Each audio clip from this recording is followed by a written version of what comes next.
섬세한 레이스 커튼 사이로 햇살이 쏟아져 들어와 내 얼굴에 내려앉았습니다. 따스한 기운에 나는 희미하게 눈을 떴습니다. 온몸이 녹아내리는 듯 나른하고 흐물흐물했지만 마음만은 꿀단지에 빠진 것처럼 달콤했습니다. 어제는 나와 이현우의 결혼식이었습니다.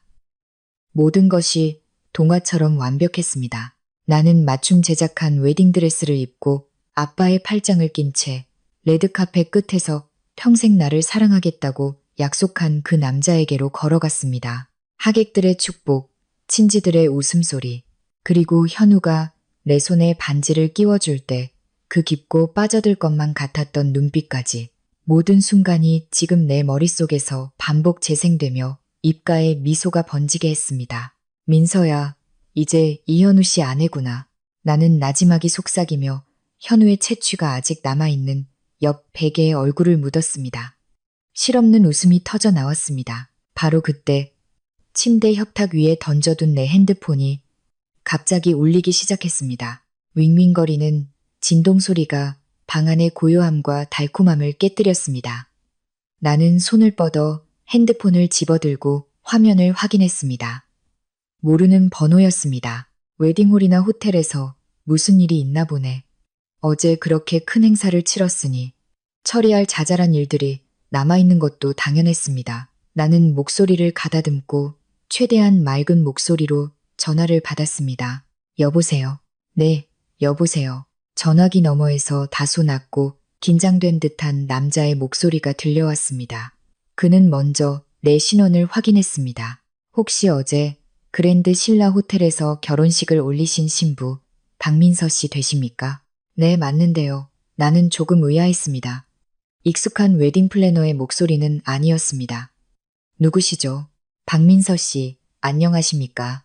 저는 그랜드 신라 호텔 연회부의 김 부장이라고 합니다. 상대방은 자신의 신분을 밝혔지만 그의 말투에서는 호텔 직원 특유의 친절함이나 상냥함은 전혀 느껴지지 않았습니다. 오히려 목소리를 낮춘 채 말로 표현할 수 없는 기묘한 분위기를 풍겼습니다. 신혼 첫날부터 방해해서 정말 죄송합니다만 아주 중요한 일이 있어서 즉시 알려드려야 할 것 같아서요. 내 심장이 이유 없이 쿵 내려앉았습니다. 중요한 일이라니. 호텔에서 무슨 중요한 일이 있길래 지금 당장 나를 찾는 걸까? 계산서 문제 아니면 우리가 귀중품을 두고 왔나? 김 부장님 말씀하세요. 나는 몸을 바로 세웠습니다. 김 부장님은 저쪽에서 심호흡을 한 번 하는 듯 하더니 말을 이어갔습니다. 그의 목소리는 더욱 낮아져 거의 속삭이는 수준이었습니다. 어제 결혼식 CCTV 영상에 관한 일입니다. 저희 호텔 규정상 중요한 연회 장소의 CCTV는 정기적으로 백업하고 재확인하도록 되어 있습니다. 오늘 아침 저희 보안팀 직원이 민서 씨께서 사용하신 크리스탈 볼룸과 그 부속 구역의 영상을 재확인하던 중 조금 이상한 점을 발견했습니다. CCTV가 이상하다고요? 핸드폰을 쥔 내 손가락에 저절로 힘이 들어갔습니다. 이상하다는 게 무슨 말씀이시죠? 물건을 잃어버렸나요? 아니면 무슨 보안상의 문제라도 있나요? 나는 캐물었습니다. 전화를 방해받은 데 대한 약간의 불쾌감은 순식간에 모호한 불안감으로 바뀌었습니다. 물품 분실이나 보안 문제는 아닙니다. 김 부장님은 즉시 부인했습니다.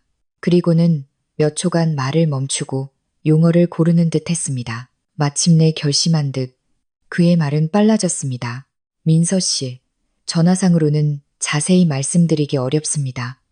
상황이 좀 복잡하고 심지어 심각하다고 할 수 있습니다. 저희는 민서 씨께서 직접 호텔로 오셔서 어제 특정 시간대, 특정 구역의 CCTV 원본 영상을 다시 확인해 보시길 강력히 권고합니다. 직접 눈으로 보셔야만 이해하실 수 있을 겁니다. 직접 와서 CCTV를 보라고.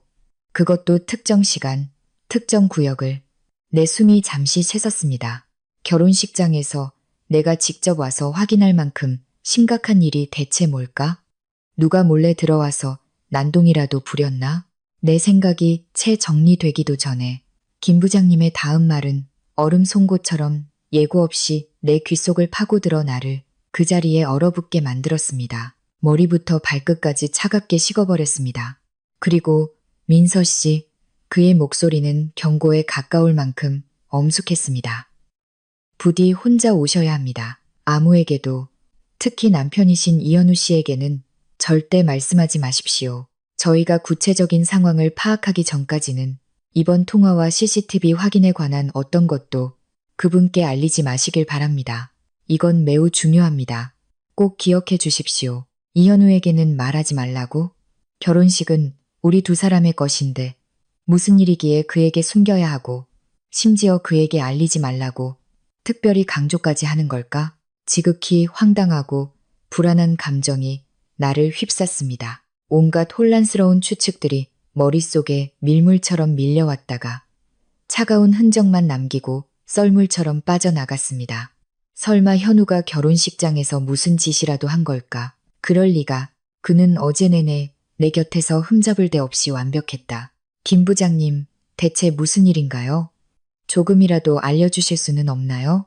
이건 너무 이상하잖아요. 내 목소리는 바싹 말라 있었고 나 자신도 눈치채지 못한 떨림이 섞여 나왔습니다. 민서 씨, 지금 얼마나 혼란스럽고 불안하실지 충분히 이해합니다. 하지만 제가 이 일의 성격과 심각성을 정확히 판단할 수 없기 때문에 더더욱 전화상으로 섣불리 결론 내릴 수 없습니다.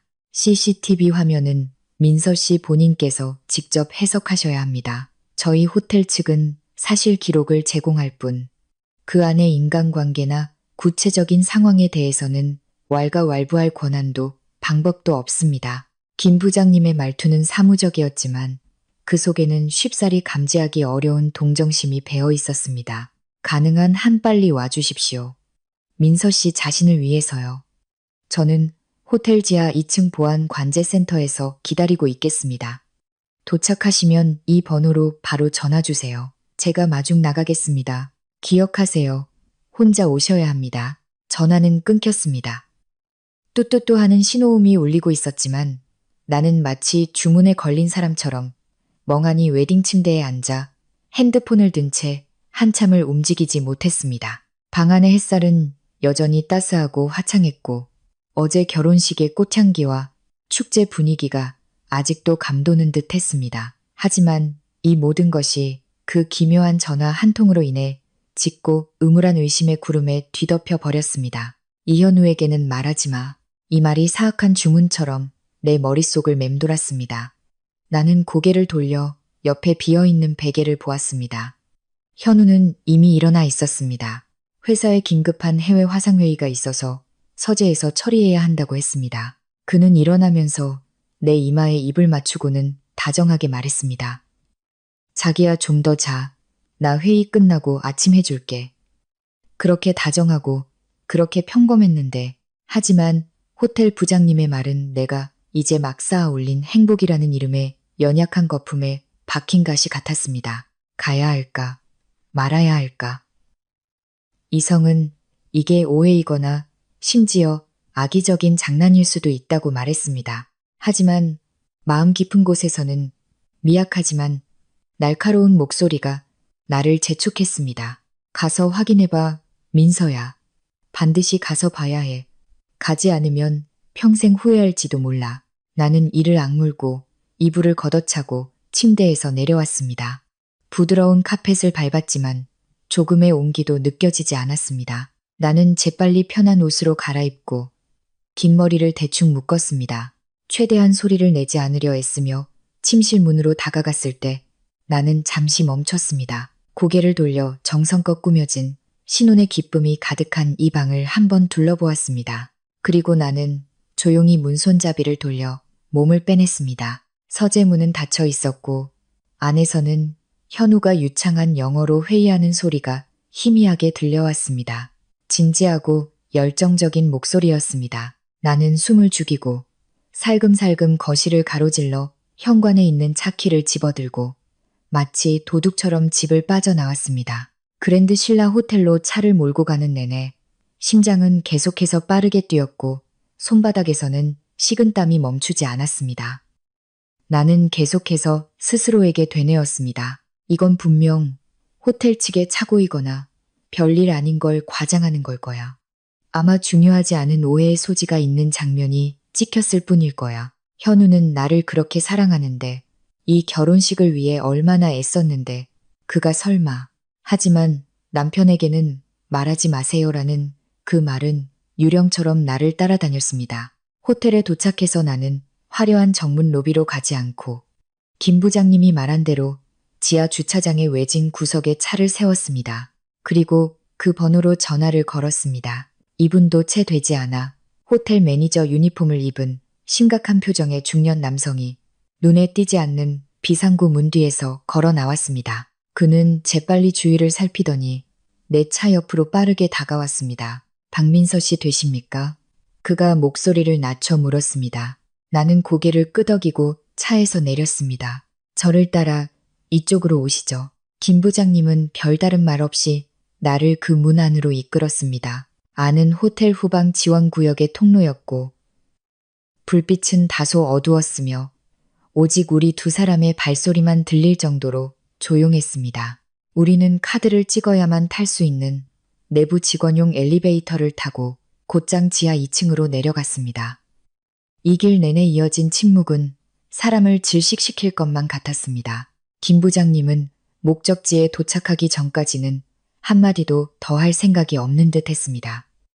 그 침묵은 보이지 않는 힘으로 내 마음의 압박감과 공포를 가중시켰습니다. 마침내 우리는 보안관제센터 관계자 외 출입금지라는 팻말이 걸린 두꺼운 철문 앞에 멈춰 섰습니다. 김 부장님이 카드를 찍고 비밀번호를 입력하자 무거운 문 잠금 장치가 철컥 소리를 내며 열렸습니다. 안은 아주 큰 방이었고 벽면 전체가 호텔 곳곳을 실시간으로 보여주는 모니터 화면으로 가득 차 있었습니다. 보안 유니폼을 입은 몇 명의 직원들이 조작대 앞에 앉아 있었지만 그 순간 그들은 모두 하던 일을 멈추고 일제히 나를 쳐다보았습니다. 그들의 눈빛은 복잡했습니다. 호기심, 의심, 그리고 그보다 더 나를 등골 오싹하게 만든 것은 연민이었습니다. 그렇습니다. 연민. 나는 내가 잘못 보지 않았다고 확신했습니다. 박 대리, 어제 크리스탈 볼룸 메인홀이랑 연결된 2층, 신부 전용 메이크업실, 그리고 비상계단 근처, 오후 2시부터 4시 사이 CCTV 백업 영상 좀 틀어줘요. 내가 아침에 표시해둔 구간들 위주로. 김 부장님은 젊은 보안 직원에게 지시한 뒤 나를 향해 돌아섰습니다. 그는 방구석에 칸막이로 따로 분리된 작은 작업실을 가리켰습니다. 민서 씨, 저희는 안으로 들어가서 보시죠. 나는 다소 휘청거리는 걸음으로 그를 따라 그 작은 칸막이 안으로 들어갔습니다. 안에는 책상 하나와 의자 2개, 그리고 아주 고사양으로 보이는 컴퓨터 모니터 1대가 전부였습니다.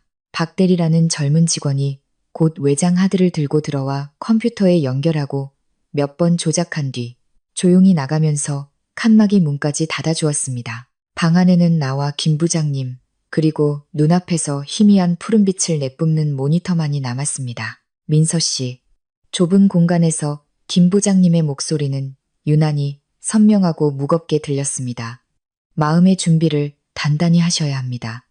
이제부터 보시게 될 화면은 민서 씨를 매우 불쾌하게 만들 수 있습니다. 정말로 지금 보시겠습니까? 나는 아직 켜지지 않은 화면을 뚫어지게 쳐다보며 손톱이 손바닥을 깊이 파고들도록 힘을 주었습니다.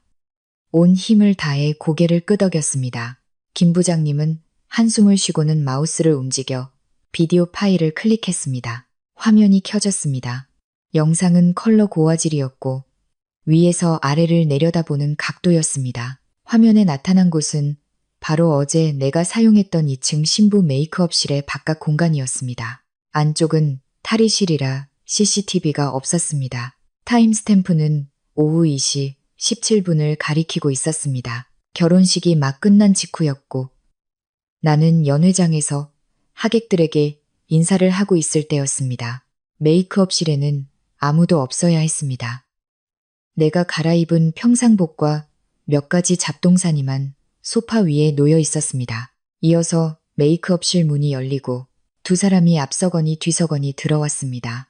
그리고는 문을 안에서 가볍게 잠갔습니다. 그 두 사람의 얼굴을 확인한 순간 내 혈액은 그 자리에서 완전히 굳어버린 것 같았습니다. 온몸의 힘이 순식간에 빠져나가고 귀에서는 윙윙거리는 소리가 들렸으며 눈앞이 캄캄해졌습니다. 이현우, 그리고 내 들러리, 어릴 적부터 가장 친했던 내 단짝 친구 최수진이었습니다. 수진이는 어제 울면서 내가 행복을 찾아서 기쁘다고, 현우는 좋은 남자니까 꼭 소중히 여기라고 말해주었습니다. 살뜰하게 내 드레스 자락을 정리해주고 휴지를 건네주며 분주하게 움직였었습니다. 하지만 지금 CCTV 화면 속에서는 문이 철컥하고 잠기는 소리가 나자마자 앞에 서 있던 수진이가 맹렬히 돌아서서 뒤따라 들어온 현우의 품에 와락 안겼습니다. 그리고 현우는 조금의 놀람이나 거부도 없이 아주 자연스럽게 그녀의 허리를 꽉 끌어안았습니다. 심지어 그대로 고개를 숙여 조급하게 그녀의 입술을 덮쳤습니다. 그것은 의례적인 키스가 아니었습니다. 욕망으로 가득 찬, 열정적이다 못해 일그러진 깊은 키스였습니다. 두 사람은 서로에게 얽혀 팔로 상대의 몸을 부서져라 감쌌습니다. 수진이의 손은 심지어 아직 신랑 예복을 입고 있는 현우의 셔츠 안으로 파고들었습니다. 나는 비명을 지르지 않기 위해 내 입을 틀어막았습니다. 속에서 역한 기운이 울컥 치밀어 올라 목구멍까지 차올랐습니다. 나는 눈을 크게 떴고 눈물은 예고 없이 쏟아져 나와 시야를 흐렸습니다. 하지만 그 추악한 장면은 여전히 내 망막에 선명하게 낙인처럼 찍혔습니다. 얼마나 시간이 흘렀을까? 아마 수십 초, 어쩌면 한 세기가 흐른 것 같았습니다. 두 사람은 숨을 헐떡이며 겨우 조금 떨어졌지만 몸은 여전히 밀착해 있었습니다. 그리고 나는 그들의 대화를 들었습니다. 수진이는 내가 잘 아는 목소리였지만 한 번도 들어본 적 없는 교태와 투정이 섞인 말투로 말했습니다. 현우 씨, 나 정말 못 참겠어. 당신들이 반지 교환하는 거 보면서 민서가 행복한 얼굴로 당신 품에 안겨 있는 거 보면서 질투나서 미쳐버리는 줄 알았다고. 우리 대체 언제까지 이렇게 몰래 만나야 해? 현우는 그녀의 머리카락을 쓰다듬었습니다. 그의 목소리는 내가 한 번도 들어본 적 없는 다정함이었지만 독사처럼 내 귓속을 파고들었습니다. 자기야, 조금만 더 참아. 어제 막 결혼식 올렸는데 지금 이혼 얘기를 꺼내면 너무 눈에 띄잖아. 나한테 시간을 좀 줘. 시간. 당신은 항상 시간이 필요하다고만 하잖아. 수진이는 물러서지 않았습니다. 잊지 마. 걔 아버지가 남겨준 신탁 기금이랑 회사 지분, 그리고 걔 엄마 명의의 그 낡은 아파트, 곧 재개발 들어가잖아. 그거 엄청난 돈이라고. 이제 당신들은 법적 부부니까 그 재산들이 곧 당신 거 절반이 될 텐데.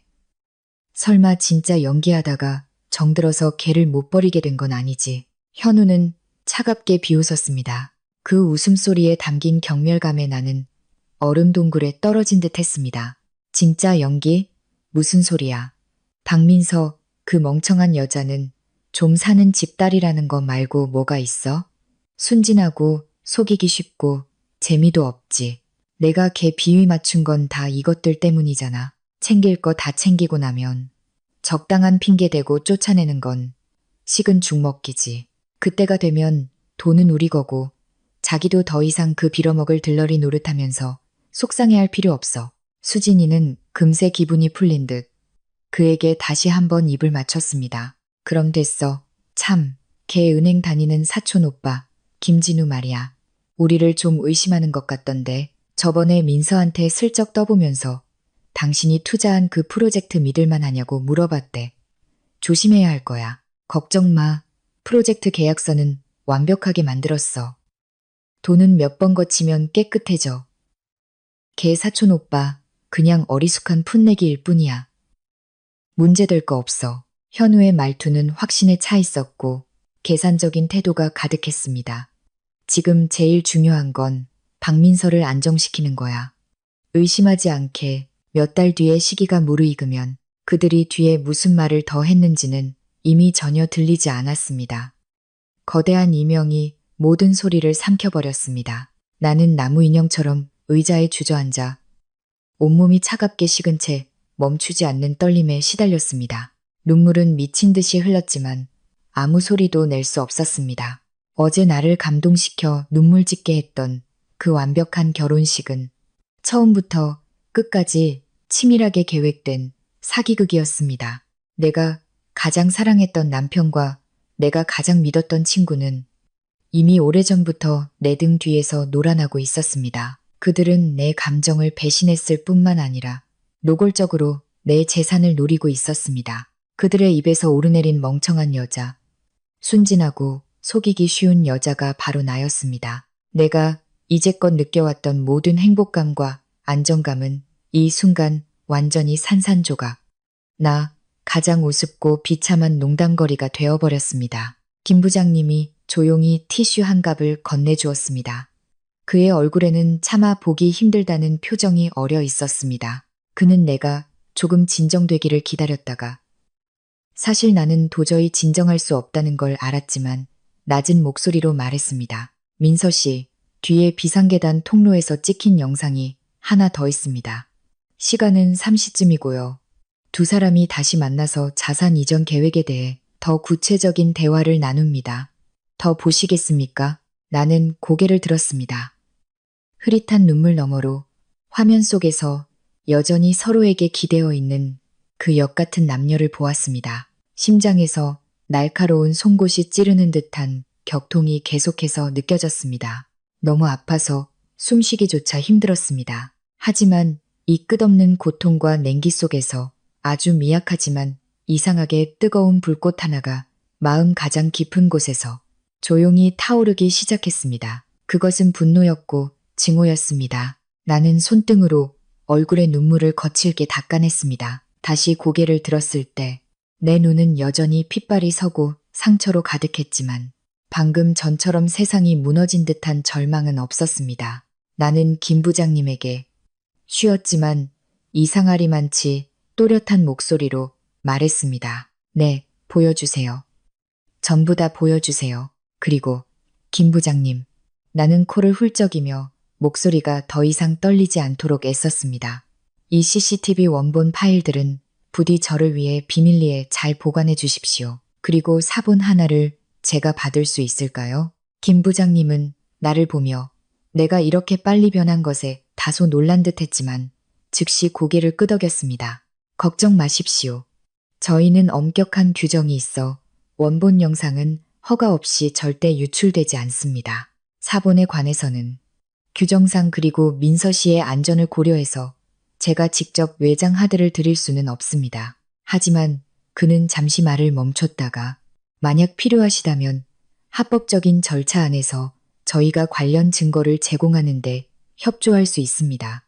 민서 씨, 혼자가 아니라는 걸 기억하십시오. 어떤 일은 냉정하게 그리고 올바른 방법으로 대처해야 합니다. 그의 말은 안정제 같기도 했고 한편으로는 찬물 같기도 했습니다. 당장 집으로 달려가 그 두 인간의 낯짝을 갈기갈기 찢어버리고 싶었던 내 뜨거운 머리를 조금 식혀주었습니다. 맞아, 섣불리 행동하면 안 돼. 이현우와 최수진은 분명 오랫동안 계획해왔고 치밀하게 계산했을 것이다. 내가 지금 당장 달려가서 울고불고 난리를 친다면 공연히 긁어 부스럼을 만드는 것 외에 그들에게 내가 비이성적이고 예민하다는 역공의 빌미를 주는 것 말고 무엇을 얻을 수 있을까? 나는 냉정해야 한다. 이 모든 것을 똑똑히 보고 기억해야 한다. 그들이 얼마나 더러운 짓을 했고 얼마나 많은 계산을 했는지 알아야 한다. 그리고 그들이 삼킨 것들을 원금의 이자까지 쳐서 토해내게 만들어야 한다. 나는 그 쓰레기 같은 남녀가 평생 상상도 못할 끔찍하고 고통스러운 대가를 치르게 할 것이다. 나는 다시 재생되기 시작한 CCTV 화면을 노려보았다. 최수진의 그 의기양양한 미소와 이현우의 그 위선적인 다정함은 이제 내 눈에는 더 이상 심장을 찌르는 칼날이 아니었다. 그것은 그들의 미래, 비참한 결말의 예고편이었다. 결혼식 다음 날, 나의 세계는 무너졌다. 호텔 보안 관제센터에 그 숨막히는 작은 방에서 나와 지하주차장의 어두운 불빛 아래 다시 섰을 때 바깥 세상은 완전히 다른 모습으로 보였다. 분명 아직 낮이었고 주차장 환풍구를 통해 햇살이 몇 줄기 빗기둥을 만들고 있었지만 나는 온몸이 춥고 뼈마디까지 한기가 스며드는 것 같았다. 김 부장님은 내 차까지 바래다 주며 무언가 말을 하려다 망설이는 듯 하더니 결국 나지막이 한마디 했다. 민서 씨, 인생은 깁니다. 몸조리 잘하십시오. 나는 고개를 끄덕였다. 감사 인사를 할 기운조차 없었다. 기계적으로 차문을 열고 들어가 시동을 걸었다. 에어컨에서 나오는 따뜻한 바람이 얼굴에 닿았지만 나는 멈추지 않고 떨었다. 방금 CCTV 영상 속의 그 장면들, 그 대화들은 가장 악독한 저주처럼 내 머릿속에서 반복 재생되었다. 모든 디테일이 끔찍할 정도로 선명했다. 현우가 수진의 허리를 감싸던 손, 수진이 발꿈치를 들고 키스에 응하던 모습, 내 재산을 계산할 때의 그 탐욕스럽고 경멸적인 얼굴, 그리고 현우가 나를 순진하고 속이기 쉽고 재미없다고 말할 때의 그 경멸적인 냉소까지. 가슴은 더 이상 아프지 않았다. 그저 마비된 듯 텅 비어 있었고 그 안으로 차가운 바람이 탁하게 불어들어왔다. 하지만 무너질 수는 없었다. 적어도 지금은 아니었다. 나는 차를 한적한 한강변으로 몰고 가 한참을 세워두었다. 핸들에 엎드려 소리 없이 실컷 눈물을 흘렸다. 울고 나서는 차가운 강물로 얼굴을 세게 씻었다. 차창에 비친 눈이 퉁퉁 붓고 엉망인 내 모습을 보며 나는 한자 나지막이 말했다. 박민서, 눈물로는 아무것도 해결할 수 없어. 그들이 널 속이고 널 계산했어. 넌 그들에게 대가를 치르게 해야 해. 심호흡을 몇 번 하고 나서 나는 화장품 파우치를 꺼내 파운데이션과 컨실러로 온 흔적을 꼼꼼히 가렸다. 립스틱도 조금 발라 핏기 없는 얼굴에 생기를 주었다. 그러고 나서야 다시 차에 시동을 걸고 그 집이라는 곳으로 향했다. 집 문을 여는 순간 음식 냄새가 풍겨왔다. 현우는 앞치마를 두르고 주방에서 막 맛있어 보이는 된장찌개를 들고 나오고 있었다. 나를 보자 그의 얼굴에는 즉시 다정한 미소가 피어올랐다. 자기 왔어? 어디 갔다 와?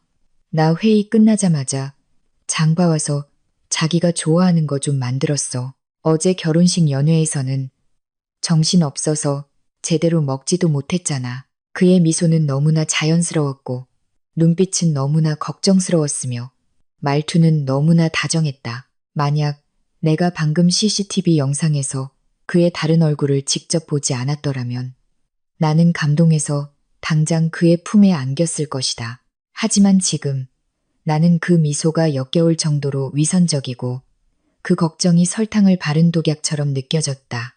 나는 손바닥을 세게 꼬집었다.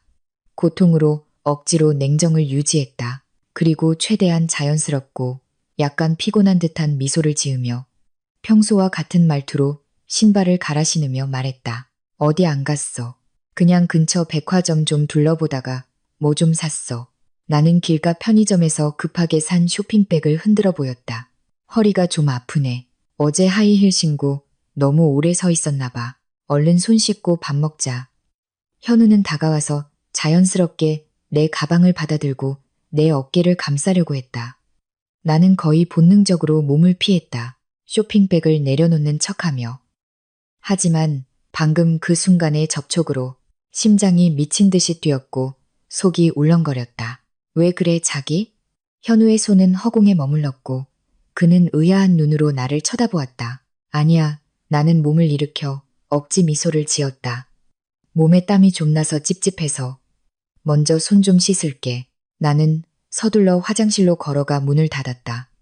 차가운 문에 등을 기댄 채 크게 숨을 몰아쉬었다. 거울 속에 나는 얼굴이 창백했고 눈빛에는 감출 수 없는 경계심과 증오가 서려 있었다. 안 돼, 민서야. 이러면 안 돼. 이러면 그가 단번에 알아챌 거야. 나는 수도꼭지를 틀어 찬물로 계속 얼굴을 씻었다. 거울을 보며 몇 번이고 정상적인 표정을 연습했다. 근육이 더 이상 그렇게 경직되지 않았다고 느꼈을 때 나는 밖으로 나갔다. 식탁에서 현우는 여전히 살갑게 내게 반찬을 놔주고 회사 얘기를 하며 신혼여행은 어디로 갈지 계획을 세웠다. 심지어 이런 말까지 했다. 참, 수진이가 오후에 메시지 보냈더라. 너 괜찮냐고. 어제 너무 정신없어서 너랑 제대로 얘기도 못했다고. 내 친구 정말 최고야. 수진이. 그 여자가 감히 먼저 수진이 얘기를 꺼내? 젓가락을 쥔 내 손에 힘이 들어갔다. 손끝이 하얗게 질렸다. 나는 서둘러 고개를 숙이고 밥을 한술 떴다. 응. 하고 얼버무렸다. 고개를 들면 눈에서 뿜어져 나오는 분노가 모든 위장을 불태워 버릴 것 같았다. 자기, 너무 피곤한가 보네. 안색이 안 좋아. 현우가 내 이마를 짚으려고 손을 뻗었다. 그런가 봐.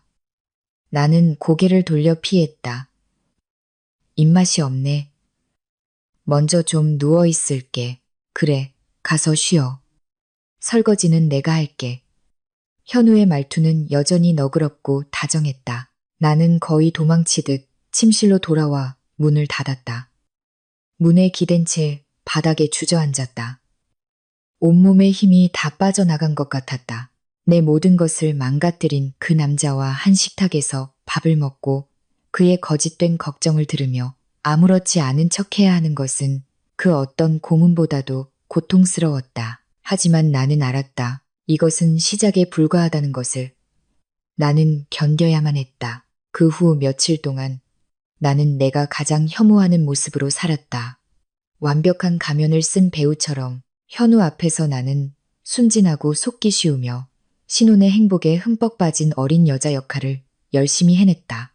나는 그에게 웃어 보였고 그의 스킨십에 응했다. 매번 접촉할 때마다 역겨워서 토할 것 같았지만 나는 그와 함께 새집 인테리어를 의논하고 가끔은 애교도 부렸다. 하지만 동시에 나는 결혼식 후 물건 정리와 아버지가 남기신 서류를 처리한다는 핑계로 점점 더 혼자 외출하는 시간을 늘렸다. 조사를 위한 시간과 공간을 확보하기 위해서였다. 내가 가장 먼저 한 일은 사촌 오빠 김진우에게 연락한 것이었다. 그가 바로 CCTV 영상에서 현우와 수진이 언급했던 은행에 다니며 그들을 조금 의심하던 그 사촌 오빠였다. 그는 나보다 5살 많았고 어릴 적부터 친오빠처럼 나를 지켜주었다. 성격은 올곧고 심지어 고지식한 면도 있었다.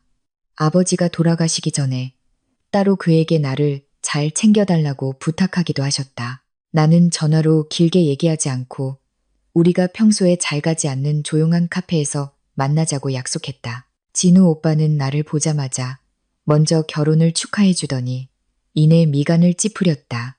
민서야, 왜 이렇게 살이 빠졌어? 안색도 안 좋고 이현우 그 자식이 너 잘 안 챙겨주냐. 익숙한 걱정에 코끝이 찡해지며 꾹 참았던 눈물이 터질 뻔했다.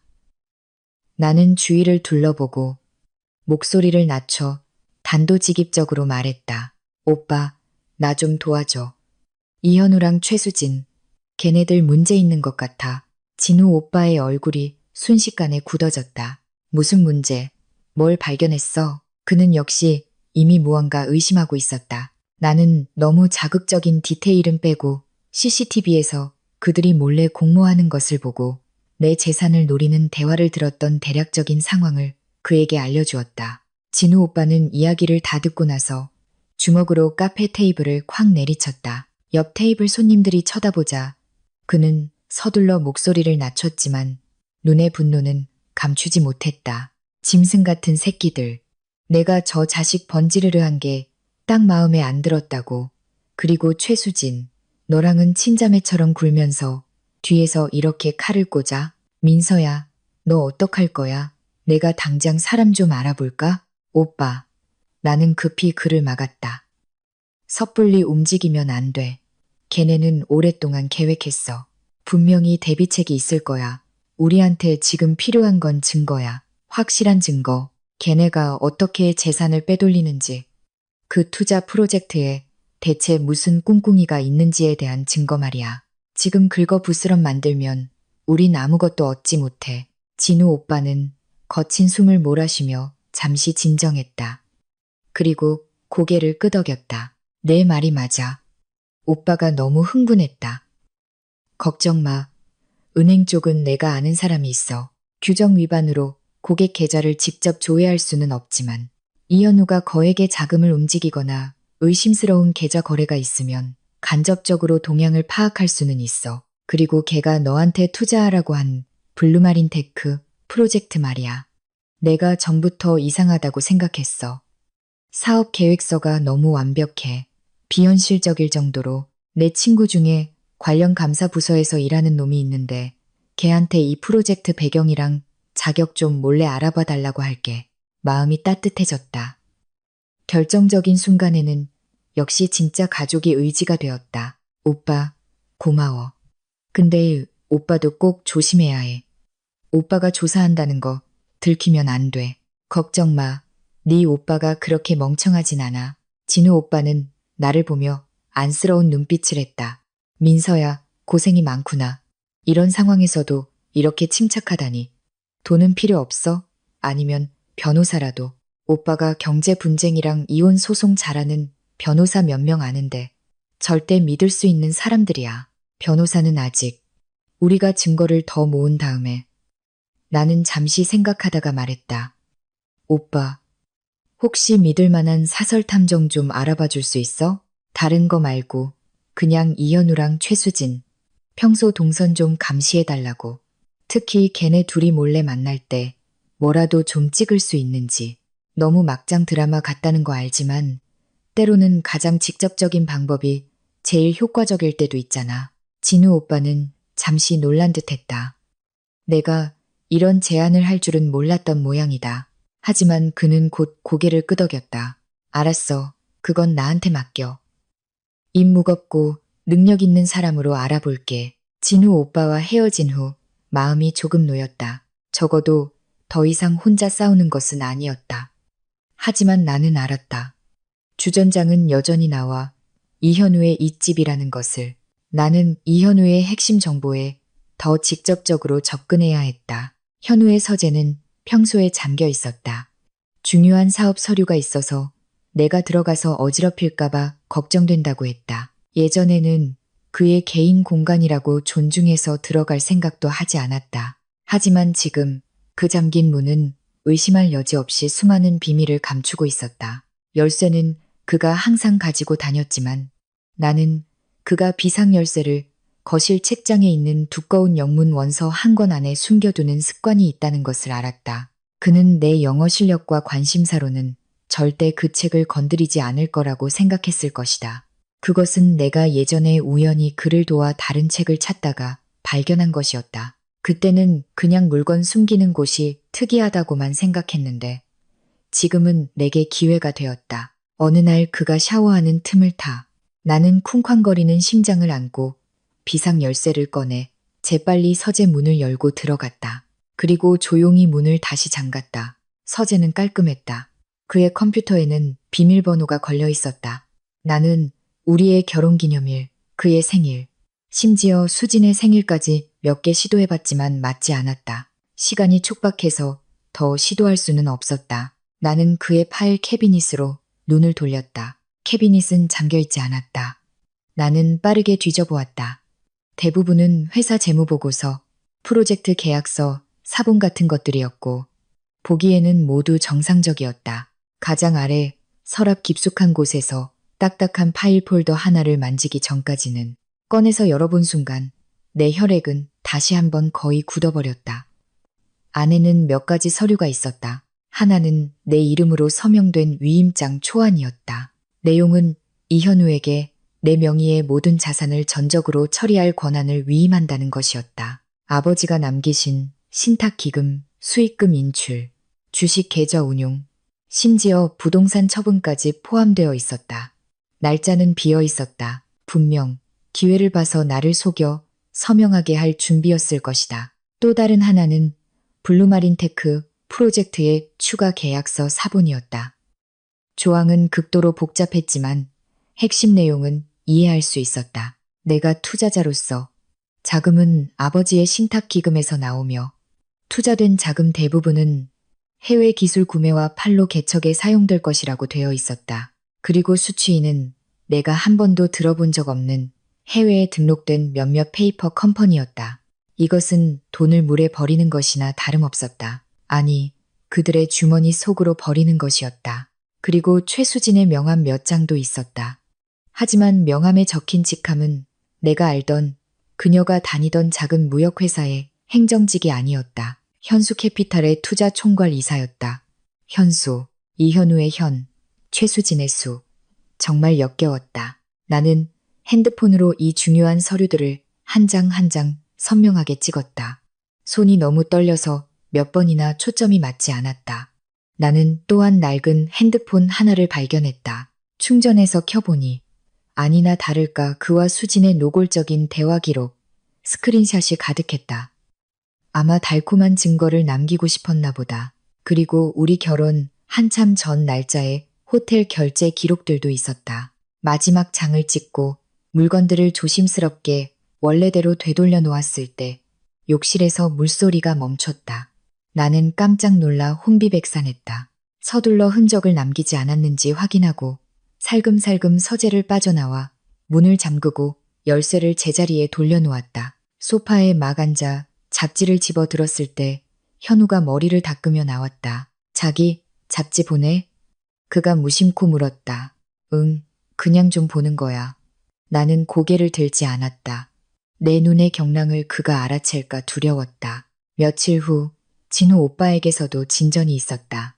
그는 간접적으로 알아본 결과 이현우 회사 계좌에서 최근 몇 차례 적지 않은 자금이 컨설팅 서비스 비용 등의 명목으로 몇몇 개인 계좌로 이체된 것을 확인했다고 알려주었다. 그중 한 계좌의 예금주 이름은 확인 결과 바로 최수진의 어머니였다. 그리고 그 블루마진테크 프로젝트는 그의 친구가 알아본 바에 따르면 실제로 그런 프로젝트가 정부에 등록된 적은 있지만 규모가 매우 작고 핵심 기술 특허는 이미 한대 기업에 매각되었다고 했다. 지금 시장에서 활발하게 홍보되는 소위 프로젝트는 대부분 그 이름을 빌려 투자를 유치하는 사기라는 것이었다. 동시에 사설 탐정도 사진 몇 장과 추적 보고서를 보내왔다. 사진 속에서 이현우와 최수진은 여러 장소에서 몰래 만나고 있었다. 때로는 외진 카페 구석에서, 때로는 수진의 아파트 건물 아래에서 두 사람은 손을 잡고 포옹하는 등 다정한 모습을 보였고, 심지어 한 번은 창문이 닫힌 차 안에서 키스하는 장면도 있었다. 보고서에 따르면 그들은 매우 자주, 거의 하루 이틀에 한 번꼴로 만났고, 시간은 주로 내가 쇼핑을 하거나 현우가 야근을 할 때였다. 사진 한 장 한 장, 보고서 한 줄 한 줄이 이미 상처투성이인 내 마음에 무딘 칼로 반복해서 상처를 내는 것 같았다. 하지만 이상하게도 처음에 극심한 고통이 지나간 후에는 차가운 마비와 점점 더 타오르는 증오만이 남았다. 증거는 점점 더 많아졌고 퍼즐은 점점 더 완성되었다. 나는 알았다.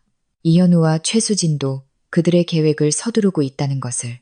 수진은 나를 걱정한다는 명목으로 더 자주 나를 불러내기 시작했다. 슬쩍 떠보며 내가 요즘 뭘 하는지, 계좌를 확인했는지, 현우의 투자 프로젝트에 의무는 없는지 물었다. 심지어 친절하게도 남자는 결혼 후에 변하기 쉬우니 재산을 꽉 잡아야 한다고, 적절하고 안정적인 투자를 하는 것이 좋다고 조언했다. 예를 들어 그녀가 마침 좋은 재테크 채널 몇 개를 알고 있다고, 말할 것도 없이 또 다른 함정일 것이다. 현우는 더욱 다정하고 살뜰하게 굴었다. 동시에 그는 아주 좋은 해외 부동산 프로젝트를 봐두었다고, 투자용으로도 좋고 나중에 휴가용으로도 쓸 수 있다고 은근히 말을 꺼내기 시작했다. 다만 시작하려면 적지 않은 자금이 필요하다며 내가 신탁기금을 사용하는 것을 고려해 볼 수 있다고 암시했다. 그는 또한 그 위임장의 정식 버전을 가져와서 나를 달래며 말했다. 자기야, 나 요즘 그 신에너지 프로젝트 큰 건 때문에 정신이 하나도 없어. 앞으로 자잘한 서명이나 결제 절차는 자기가 귀찮아할 거 아니야. 그냥 나한테 위임장 하나 써주면 내가 다 처리할게. 자기는 그냥 편하게 사모님 노릇하면서 복만 누리면 돼. 그의 다정한 얼굴을 보고 나를 위하는 그의 말을 들으며 나는 속이 뒤집히는 것을 느끼면서도 순진하고 믿음직한 미소를 지어야 했다. 오빠, 정말 고마워. 항상 나를 생각해 주는구나. 근데 이 서류들 좀 복잡해 보이네. 나 요즘 머리가 좀 어지러워서 내가 자세히 보고 나서 서명해도 될까? 어차피 우리 돈이 다 우리 거잖아. 현우의 눈 뒤에 재빨리 눈에 띄지 않는 조급함이 스쳐 지나갔지만 얼굴의 미소는 변하지 않았다. 그래, 그래. 자세히 봐. 급할 거 없어. 몸이 안 좋아? 병원 가볼까? 아니야. 그냥 잠을 잘 못 자서 그런가 봐. 나는 얼버무렸다. 나는 이런 식으로 미루는 태도가 조만간 그들의 의심과 경계를 살 것이라는 것을 알았다. 그들은 어둠 속에서 오랫동안 계획해왔고 나라는 사냥감이 오랫동안 통제에서 벗어나는 것을 허용하지 않을 것이다. 과연 어느 날 오후 쇼핑을 하고 돌아오니 침실에 미세하게 뒤진 흔적이 있었다. 내 보석함, 중요한 증서와 은행카드를 보관하는 서랍, 물건이 없어진 것은 아니었지만 위치가 조금씩 달라져 있었다. 그들은 무엇을 찾고 있었을까? 아버지가 남기신 유언장 사본, 아니면 신탁기금의 구체적인 서류. 더 나를 놀라게 한 것은 다음날 부엌 쓰레기통 맨 아래에서 찢어지고 구겨진 빈 약 상자를 발견한 것이었다. 나는 조심스럽게 조각들을 맞춰보았다. 그것은 정신과 질환 치료에 사용되는 처방약이었다. 부작용에는 감정 불안정, 졸음, 기억력 감퇴를 유발할 수 있음이라고 명확하게 적혀 있었다. 내 혈액은 순간 차갑게 식었다. 그들은 내 돈만 원하는 것이 아니었다. 그들은 나를 모든 사람이 아는 미친 여자로 만들고 싶어 했다. 자극을 받아 정신이 이상해져서 자신의 재산을 관리할 수 없어 남편의 보살핌이 필요한 미친 여자로, 그때가 되면 이현우는 순리대로 내 모든 것을 인수할 수 있을 것이다. 그리고 나는 아마 어느 요양원에서 서서히 병사하거나 사고를 당할 것이다. 정말 악랄한 신보, 정말 치밀한 계산이었다. 공포가 차가운 덩굴처럼 내 심장을 휘감았다. 하지만 그 뒤를 이어 가슴을 뚫고 나올 듯한 더 맹렬한 분노와 결단력이 솟구쳤다. 더 이상 기다릴 수 없었다. 나는 먼저 공격해야 했다.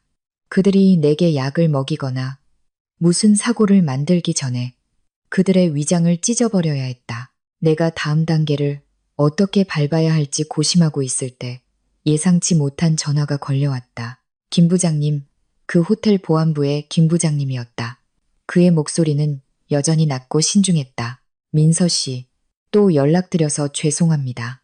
저번에 그 CCTV 건 말인데요. 저희 쪽에 한 가지 알려드릴 상황이 있는 것 같습니다. 네?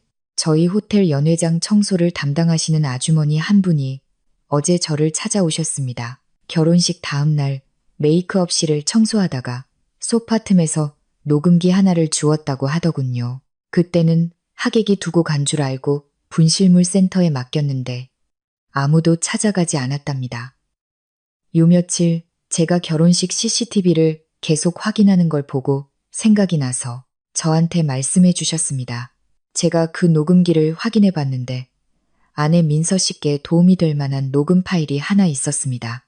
혹시 괜찮으시다면 다시 한번 와주실 수 있을까요? 그리고 그는 잠시 말을 멈췄다.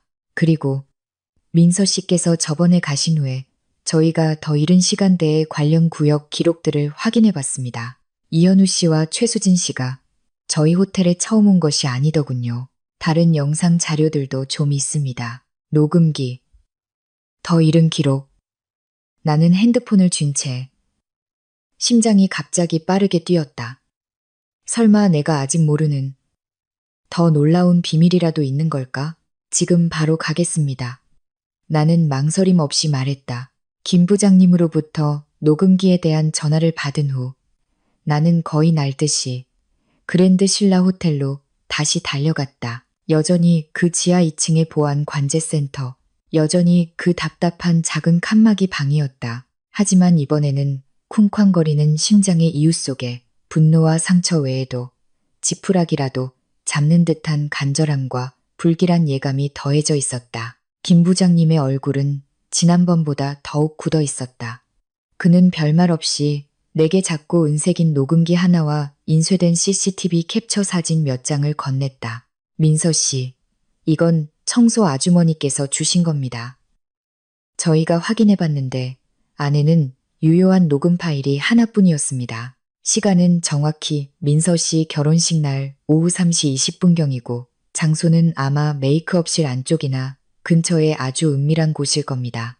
그리고 이건 저희가 최수진 씨의 투숙 기록을 바탕으로 그녀가 회의 명목으로 호텔 객실을 예약했던 기록을 조회해서 최근 1년간 그녀와 이현우 씨가 함께 호텔과 객실층을 드나든 일부 기록입니다. 나는 먼저 그 캡처 사진들을 보았다. 다소 흐릿했지만 이현우와 최수진의 얼굴을 분명히 알아볼 수 있었다. 시간 간격은 매우 컸고 가장 오래된 것은 심지어 9개월 전이었다. 그때는 현우가 나에게 열렬히 구애하던 시기였다.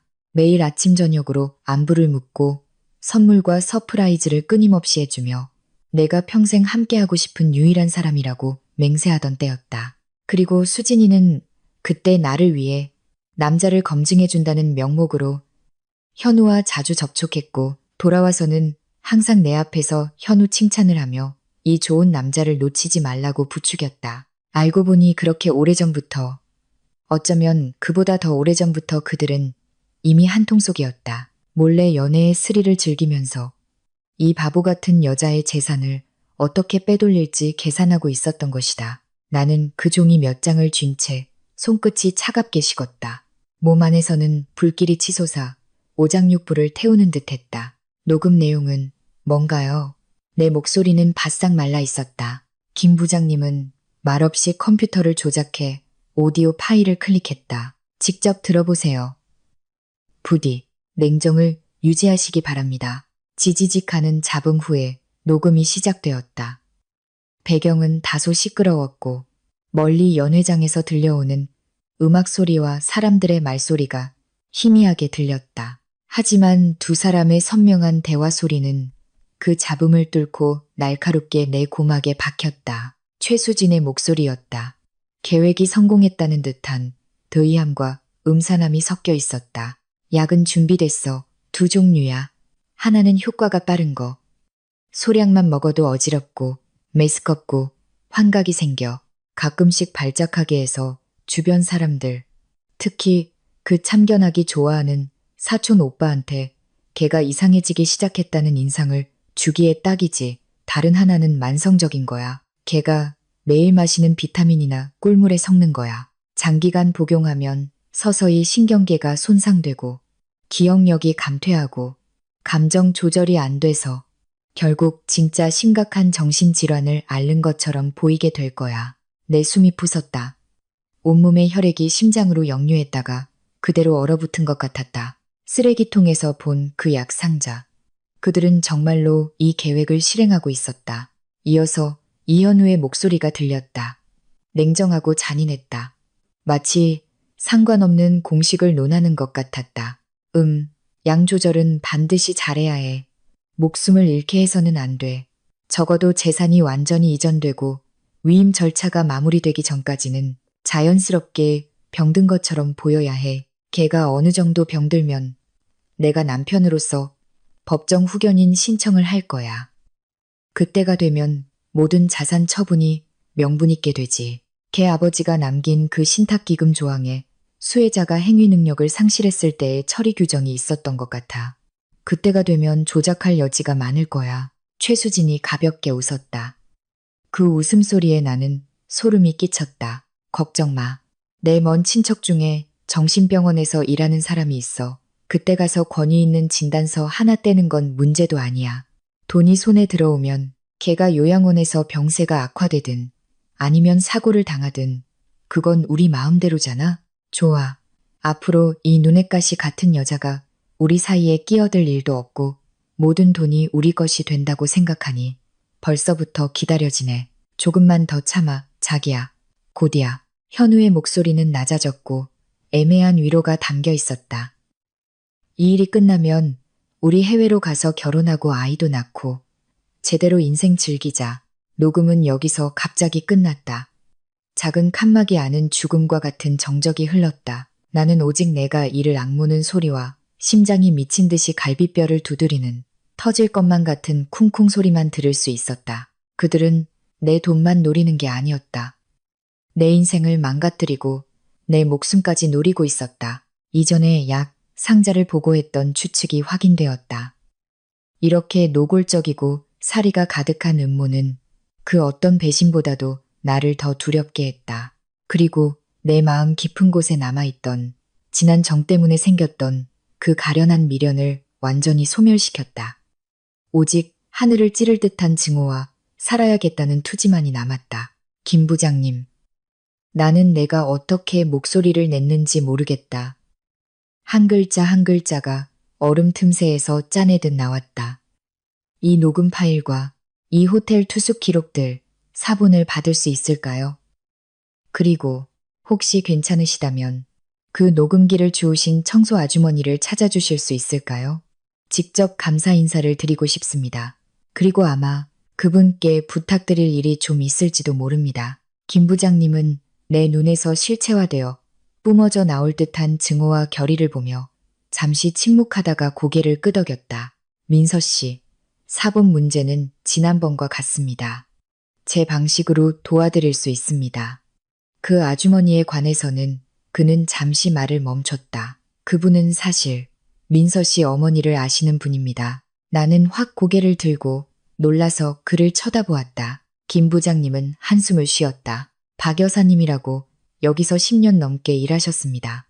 아주 오래전 민서 씨 어머님께서 살아계실 때 종종 호텔 자선 행사에 오셨답니다. 한 번은 박 여사님이 발을 삐끗했는데 민서 씨의 어머님께서 사람을 시켜 병원에 데려다주고 약값까지 내주셨다고 합니다.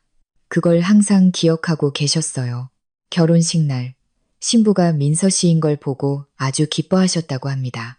다음 날 녹음기를 줍고는 처음에는 별 생각 없으셨다가 제가 CCTV를 조사하는 걸 보고 또 일이 민서 씨와 관련 있을지도 모른다고 짐작하시고는 신경 써서 물건을 직접 저에게 가져다 주셨습니다. 그리고 저한테 저 신랑 딱 봐도 성실한 사람 같지 않더라.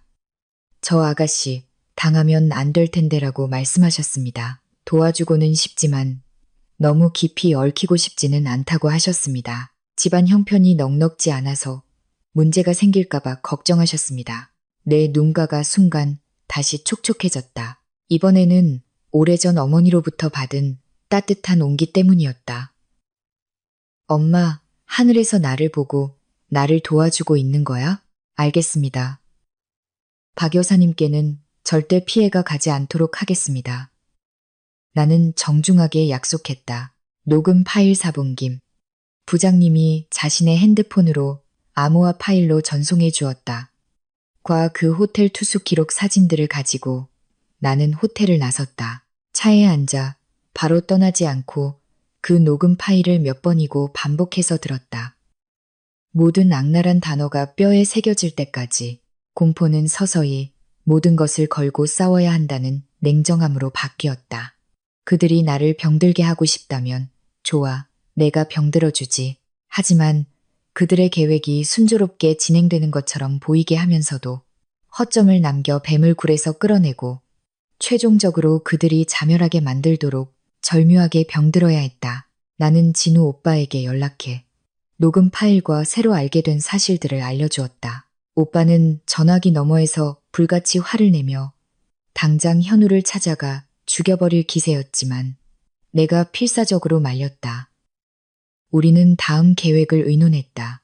먼저 나는 진우 오빠를 통해 그의 변호사 친구에게 유언, 신탁, 혼전 재산 보호, 그리고 피후견인 권리에 관한 법률 문제를 비밀리에 자문하고 일련의 법률 서류를 준비하기 시작했다. 동시에 내 명의의 중요 자산 소유권 증명서, 아버지 유언장 사본 등 핵심 서류들을 진우 오빠가 절대적으로 안전하다고 생각하는 곳으로 몰래 옮겼다. 둘째로 나는 그들의 계획에 협조하기 시작했다.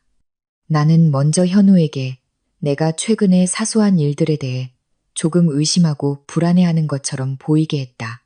예를 들어 문이 잠겼는지 반복해서 확인하거나 어느 날 그가 정확히 몇 시에 집에 돌아왔는지 묻는 식이었다. 나는 가벼운 불안과 기억 혼란을 보이는 척했다. 현우는 겉으로는 다정하게 나를 위로했지만 등 뒤에서는 나를 보는 그의 눈빛에 계략이 성공했다는 음흉함과 탐색이 더해졌다. 그리고 어느 날 아침 나는 그가 건네준 안심꿀을 탔다는 미지근한 물을 마시다가 갑자기 머리를 감싸쥐고 고통스러운 표정으로 비틀거렸다. 손에 들고 있던 컵이 바닥에 떨어져 깨졌다. 자기, 왜 그래? 현우가 즉시 나를 부축했다. 목소리는 다급했지만 눈 깊은 곳에서 스쳐 지나간 빛을 나는 놓치지 않았다. 어지러워. 너무 어지러워. 눈앞이 흐릿해. 나는 그의 몸에 기대 힘없이 말했다. 사설탐정 보고서에서 언급된 그 약의 초기 부작용을 연기하며. 현우 씨, 나 너무 피곤한가 봐. 요즘 잠도 잘 못 자고 자꾸 깜빡깜빡해. 결혼식 때문에 피곤해서 그래. 쉬지 못해서. 현우는 나를 소파에 앉히며 걱정 가득한 말투로 말했다. 걱정 마. 오늘 아무데도 가지 말고 집에서 푹 쉬어. 꿀물은 내가 다시 타다 줄게. 응. 나는 힘없이 고개를 끄덕이고 눈을 감았다. 속으로는 차갑게 웃었다. 가서 내 약이나 더 타와.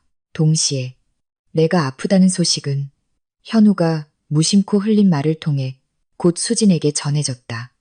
그녀는 즉시 나를 걱정한다는 명목으로 찾아왔다. 과일을 들고 걱정스러운 얼굴로 민서야, 왜 이렇게 안색이 안 좋아? 현우 씨도 참 너를 어떻게 돌보는 거야? 그녀는 내 침대 옆에 앉아 내 손을 잡고 진심으로 걱정하는 척했다.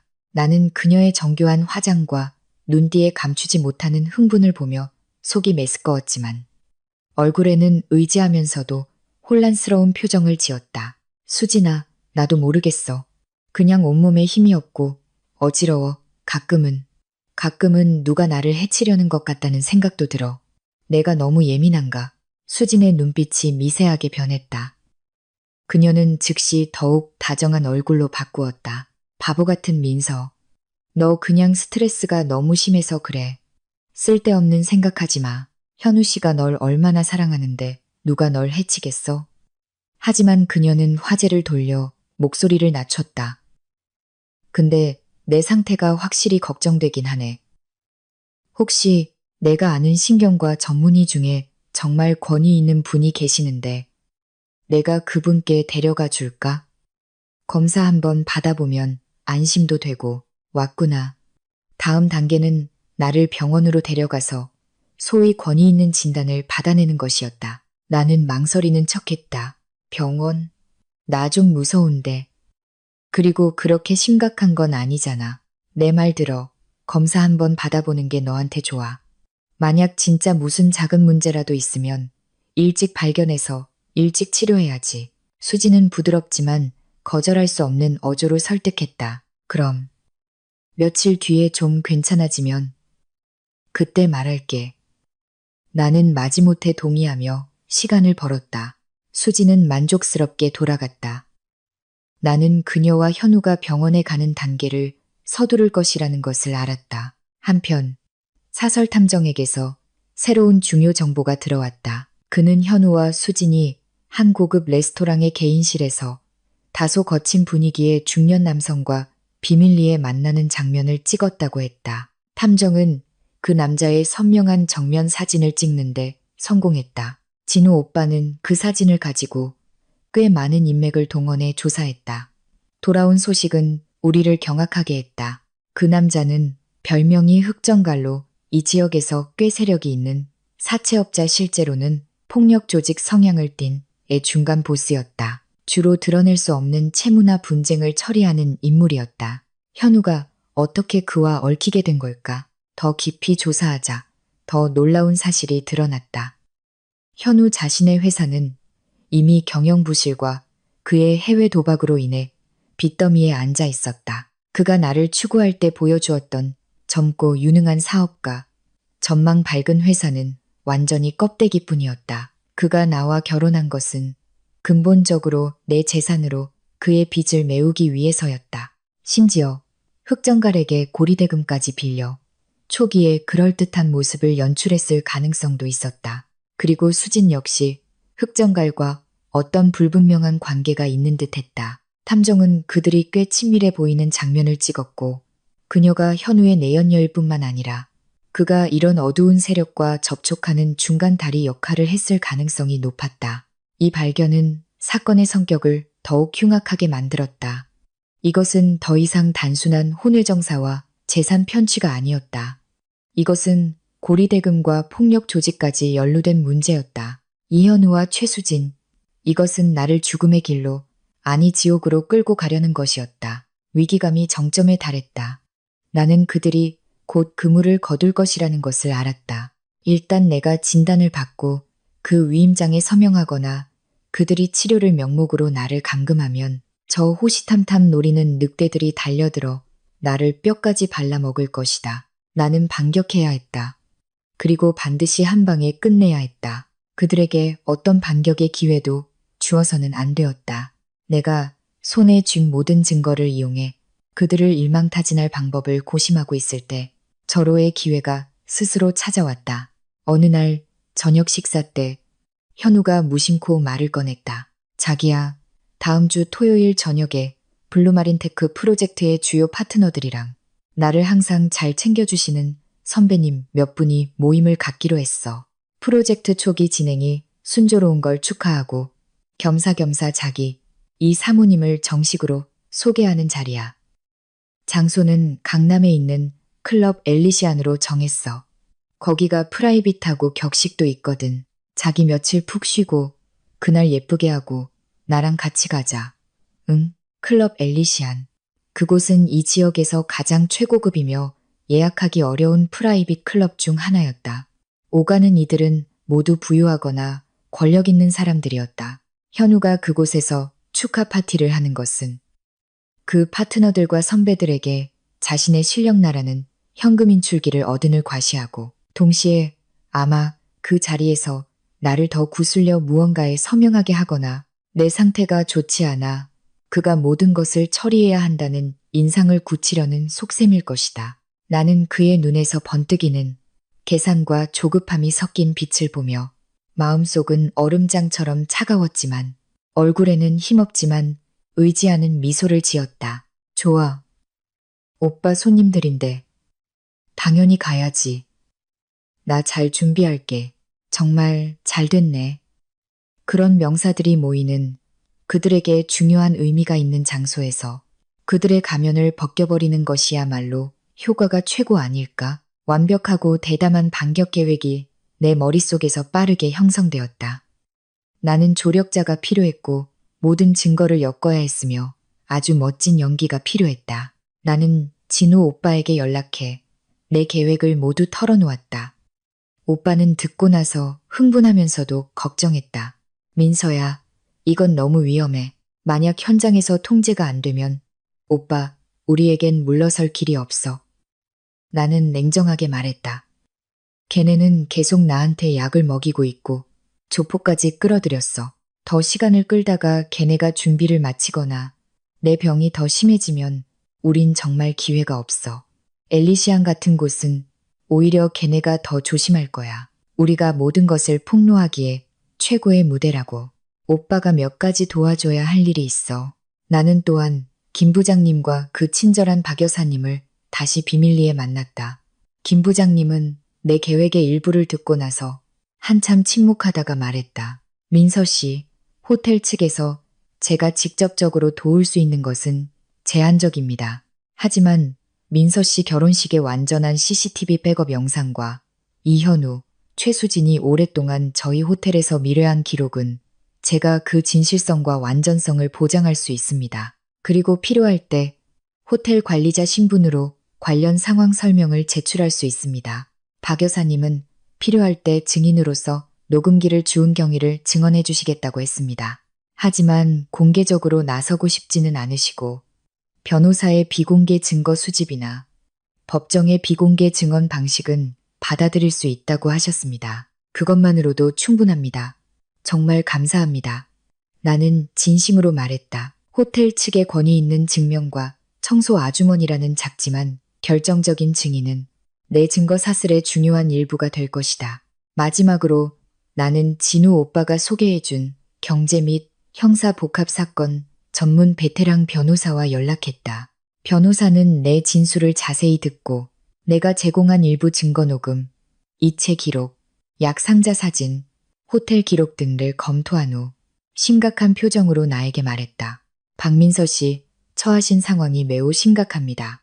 사기, 혼인을 빙자한 고의적 상해, 의도 약물 투여, 불법 감금 및 살해 의도 가능성, 그리고 경제 범죄, 폭력 조직 연루 등 복잡한 문제가 얽혀 있습니다. 수집하신 증거는 매우 유리하지만 즉시 그들을 유죄로 단정하기에는 아직 부족합니다. 특히 신체 상해 부분은 더 직접적인 물증이나 그들이 직접 시인하는 녹음, 영상이 필요합니다.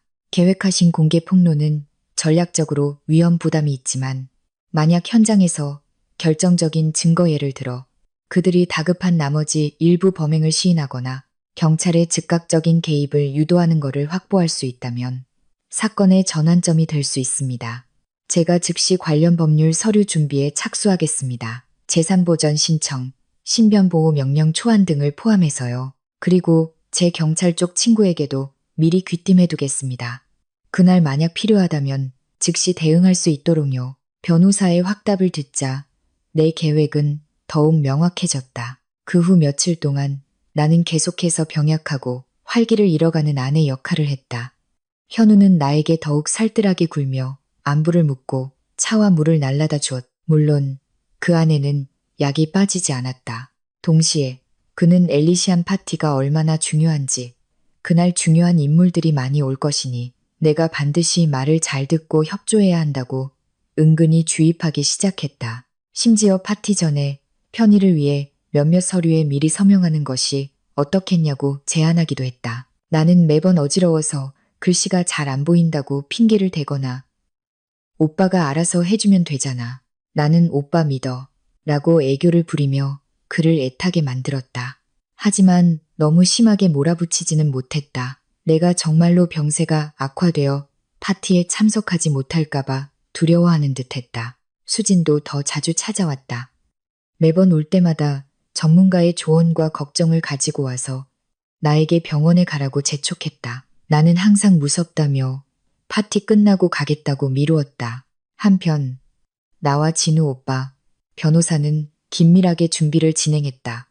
우리는 파티 당일 발생할 수 있는 모든 상황과 대응 방안을 상세하게 계획했다. 진우 오빠는 사설 탐정과 연락해 당일 결정적인 장면을 찍을 수 있도록 하고 믿을 만한 사람들을 웨이터나 하객으로 위장시켜 잠입시켰다.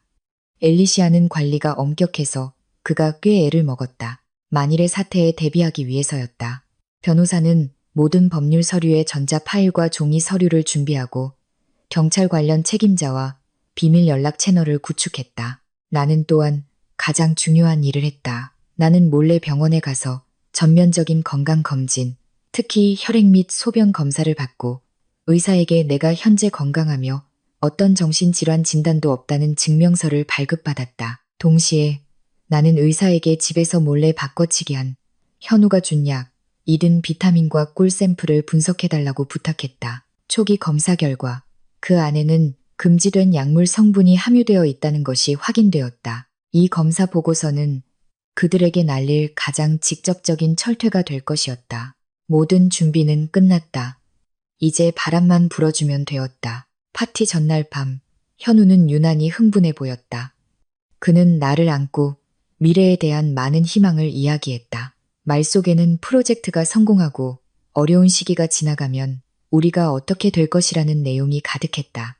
나는 그의 품에 기대어 손가락은 차가웠지만 얼굴에는 희망에 찬 미소를 띠고 있었다. 속으로는 조용히 말했다. 이현우, 최수진, 너희들의 좋은 날은 끝났어. 내일은 내가 너희들을 위해 정성껏 준비한 신세망치는 성대한 파티가 열리는 날이야. 클럽 엘리시안 파티 당일, 해가 지기도 전에 나는 준비를 시작했다. 거울 속에 나는 진주빛 흰색 세틴 드레스 차림이었다. 재단은 우아하고 단정했으며 과하게 화려하지 않으면서도 몸매를 아름답게 드러내 피부를 더욱 희게 보이게 했다. 긴 머리는 헤어 디자이너가 정성스럽게 올려 묶어 가느다란 목선을 드러냈고 작은 다이아몬드 귀걸이를 착용했다. 이것은 어머니가 남기신 유품 중 하나였다. 정교한 메이크업은 연일 심신이 지쳐 창백해진 얼굴을 가려주었고 입술에는 선명한 붉은색을 얹어 생기를 더했다. 마치 소리 없는 선전포고 같았다. 현우가 드레스룸으로 들어왔다. 나를 본 그의 눈이 확연히 빛났다.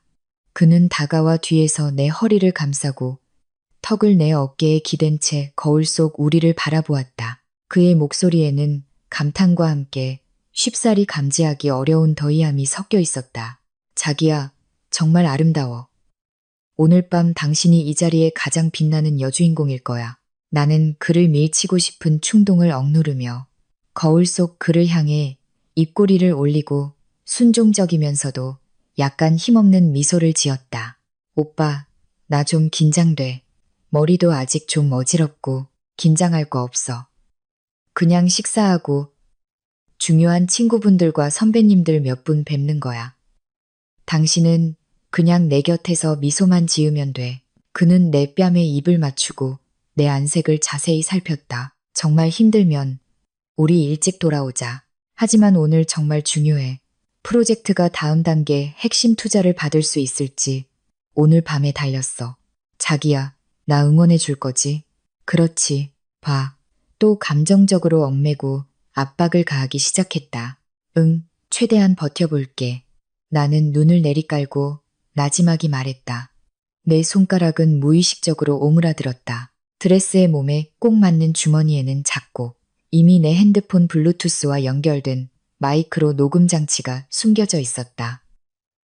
지금 이 순간에도 소리 없이 작동하고 있었다. 동시에 내 손목에 찬 평범해 보이는 팔찌는 진우 오빠와 변호사에게 직접 연결되는 비상경보 장치였다. 가자, 기사님이 아래서 기다리고 있어. 현우는 의기양양하게 내 손을 잡았다. 고급 세단 뒷좌석에 앉아 클럽 엘리시안으로 향하는 길, 나는 창밖으로 빠르게 스쳐 지나가는 네온 사인을 보며 심장이 가슴속에서 침착하고 힘차게 뛰는 것을 느꼈다. 예상했던 당황스러움은 없었고 오직 차가운 결의만이 가득했다. 진우 오빠와 그가 배치한 사람들은 이미 자리를 잡았을 것이고 변호사와 경찰 측도 즉시 대응할 준비를 마쳤을 것이다. 김 부장님이 제공한 증거사본, 박 여사님의 증인 진술서 변호사가 미리 받아두었다. 병원 검사 보고서, 사설 탐정이 찍은 사진들, 그리고 내 핸드폰에 저장된 수많은 증거들, 모든 것이 준비되었다. 이제 그 화려한 무대 위에서 내 손으로 직접 막을 올리기만 하면 되었다. 클럽 엘리시아는 과연 명성대로였다. 입구는 눈에 띄지 않았지만 내부는 극도로 호화로웠다. 파티장은 꼭대기층에 있었고 전면 통유리 창을 통해 도시의 절반 이상을 뒤덮은 찬란한 야경을 내려다볼 수 있었다. 안에는 이미 많은 사람들이 와 있었다. 남성들은 정장 차림이었고 여성들은 보석으로 치장한 채 와인잔을 들고 나지막이 담소를 나누고 있었다. 분위기는 고상하고 사적이었다. 현우는 나를 데리고 사람들 사이를 능숙하게 오가며 계속해서 인사를 나누고 소개했다. 이 대표님, 왕 이사님, 유 국장님. 이쪽은 제 아내 민서입니다. 민서야. 이분은 해통투자의 장 대표님이셔. 우리 프로젝트의 큰 은인이시지. 이분은 기획원의 손주인님이시고 우리 신에너지 프로젝트에 항상 많은 관심을 가져주시는 분이야. 나는 단정한 미소를 유지하며 일일이 인사를 나누고 조용하고 순종적인 이현우 씨의 아내 역할을 했다. 나는 많은 시선이 내게 쏟아지는 것을 느낄 수 있었다. 탐색하는 눈, 호기심 어린 눈, 그리고 순수한 감탄의 눈. 현우는 분명 나를 데리고 과시하는 이 느낌을 즐기고 있었다. 그의 말과 행동은 더욱 의기양양해졌다. 수진도 와 있었다. 그녀는 눈에 띄는 와인색 홀터넥 드레스를 입고 화려한 화장을 한 채 와인잔을 들고 몇 사람과 담소를 나누고 있었다. 우리를 보자. 그녀는 즉시 우아하게 걸어왔다. 현우 오빠, 민서야, 왔구나. 그녀는 다정하게 내 팔짱을 끼며 교태 섞인 목소리로 말했다. 민서야, 너 오늘 정말 예쁘다. 근데 얼굴이 아직 좀 피곤해 보이네. 아직 푹 못 쉰 거야? 그녀는 걱정스러운 눈으로 나를 보았지만 눈 뒤에는 악의적인 탐색이 스쳐 지나갔다. 많이 좋아졌어. 걱정해줘서 고마워, 수진아. 나는 살짝 팔을 빼며 어색함을 감추려는 듯 관자놀이를 문질렀다. 이 대표님, 사모님, 정말 선남선녀시네요. 옆에서 누군가 아첨했다. 최 이사님도 오늘 정말 아름다우십니다. 과연 이 대표님의 유능한 오른팔답네요. 다른 사람이 웃으며 수진에게 말했다. 말투가 다소 애매했다. 수진은 수줍은 척 웃으며 현우를 흘끗 쳐다보았다. 현우는 하하 웃으며 잔을 들어 보이며 그 아첨을 묵인했다.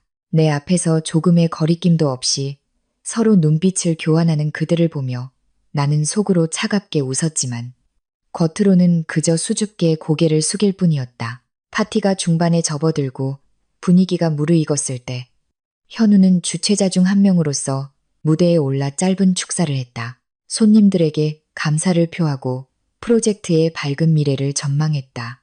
그의 말은 진심 어리고 자신감에 차 있었고 박수 갈채를 받았다. 무대에서 내려온 그는 한 무리의 사람들에게 둘러싸여 열띤 토론을 벌였다. 수지는 그 틈을 타 다시 내 곁으로 다가와 나를 비교적 조용한 통유리 창가로 데려가 주스 한 잔을 건넸다. 민서야, 주스 좀 마셔. 너 안색이 아직 안 좋아. 내가 아까 이 대표님 사모님이랑 얘기 좀 했는데 그분이 정말 좋은 정신과 의사 선생님을 아신대. 해외에서 오신 분인데 온갖 불안, 우울로 인한 신체적 불편을 전문으로 치료하신다더라. 파티 끝나고 내가 예약 잡아줄까? 일찍 진찰받고 일찍 마음 놓는 게 좋잖아. 봐, 또 시작이다. 나를 정신병자라는 구렁텅이로 밀어넣고 싶어 안달이 났다. 나는 주스를 받았지만 마시지 않고 손에 든 채 창밖의 화려한 도시를 바라보며 잠시 침묵했다. 그리고 고개를 돌려 그녀를 보며 그녀를 다소 불안하게 만드는 차분한 말투로 말했다. 수진아, 우리 안지 얼마나 됐지? 수진은 잠시 멈칫하더니 이내 웃으며 말했다. 어릴 때부터 알았잖아. 20년 넘었지. 왜 갑자기 그런 걸 물어? 20년. 나는 나지막이 반복했다. 목소리는 작았지만 그녀의 미소를 굳게 만드는 무게가 실려 있었다. 나는 항상 너를 내 가장 좋은 친구로 생각했어. 너를 믿었고 무슨 일이든 너한테 다 말했어. 현우랑 어떻게 만났는지, 그가 나한테 어떻게 고백했는지, 그때 내 망설임과 기쁨까지 전부 너와 나눴어. 수진의 얼굴에서 미소가 조금씩 사라졌다. 그녀의 눈빛이 흔들렸다. 민서야, 왜 그래? 또 쓸데없는 생각하는 거야? 우린 좋은 친구잖아. 나는 당연히 네가 행복하길 바라지. 현우 씨. 그가 너한테 얼마나 잘해주는데. 그래. 그는 나한테 정말 잘해줬지. 나는 입꼬리를 비틀었다. 시선은 그녀를 넘어 멀리서 사람들과 담소를 나누는 현우를 향했다. 그리고 다시 그녀의 얼굴에 초점을 맞추며 눈빛이 날카로워졌다. 결혼식 날 메이크업실에서 너랑 몰래 정사를 나눌 만큼 너랑 함께 만성독약으로 나를 정신병자로 만들어 내 재산을 가로챌 계획을 세울 만큼 너랑 함께 사채업자 조폭과 연락해서 자기 회사 빚을 메울 만큼 잘해줬지. 수진아, 이게 네가 바라던 내 행복이야? 내 목소리는 크지 않았지만 한 글자 한 글자가 선명했고 얼음 조각을 부순 칼처럼 수진의 귓속으로 똑바로 파고들었다. 그녀의 얼굴에서 핏기가 싹 가시고 동공이 갑자기 수축하며 믿을 수 없다는 공포로 가득 찼다.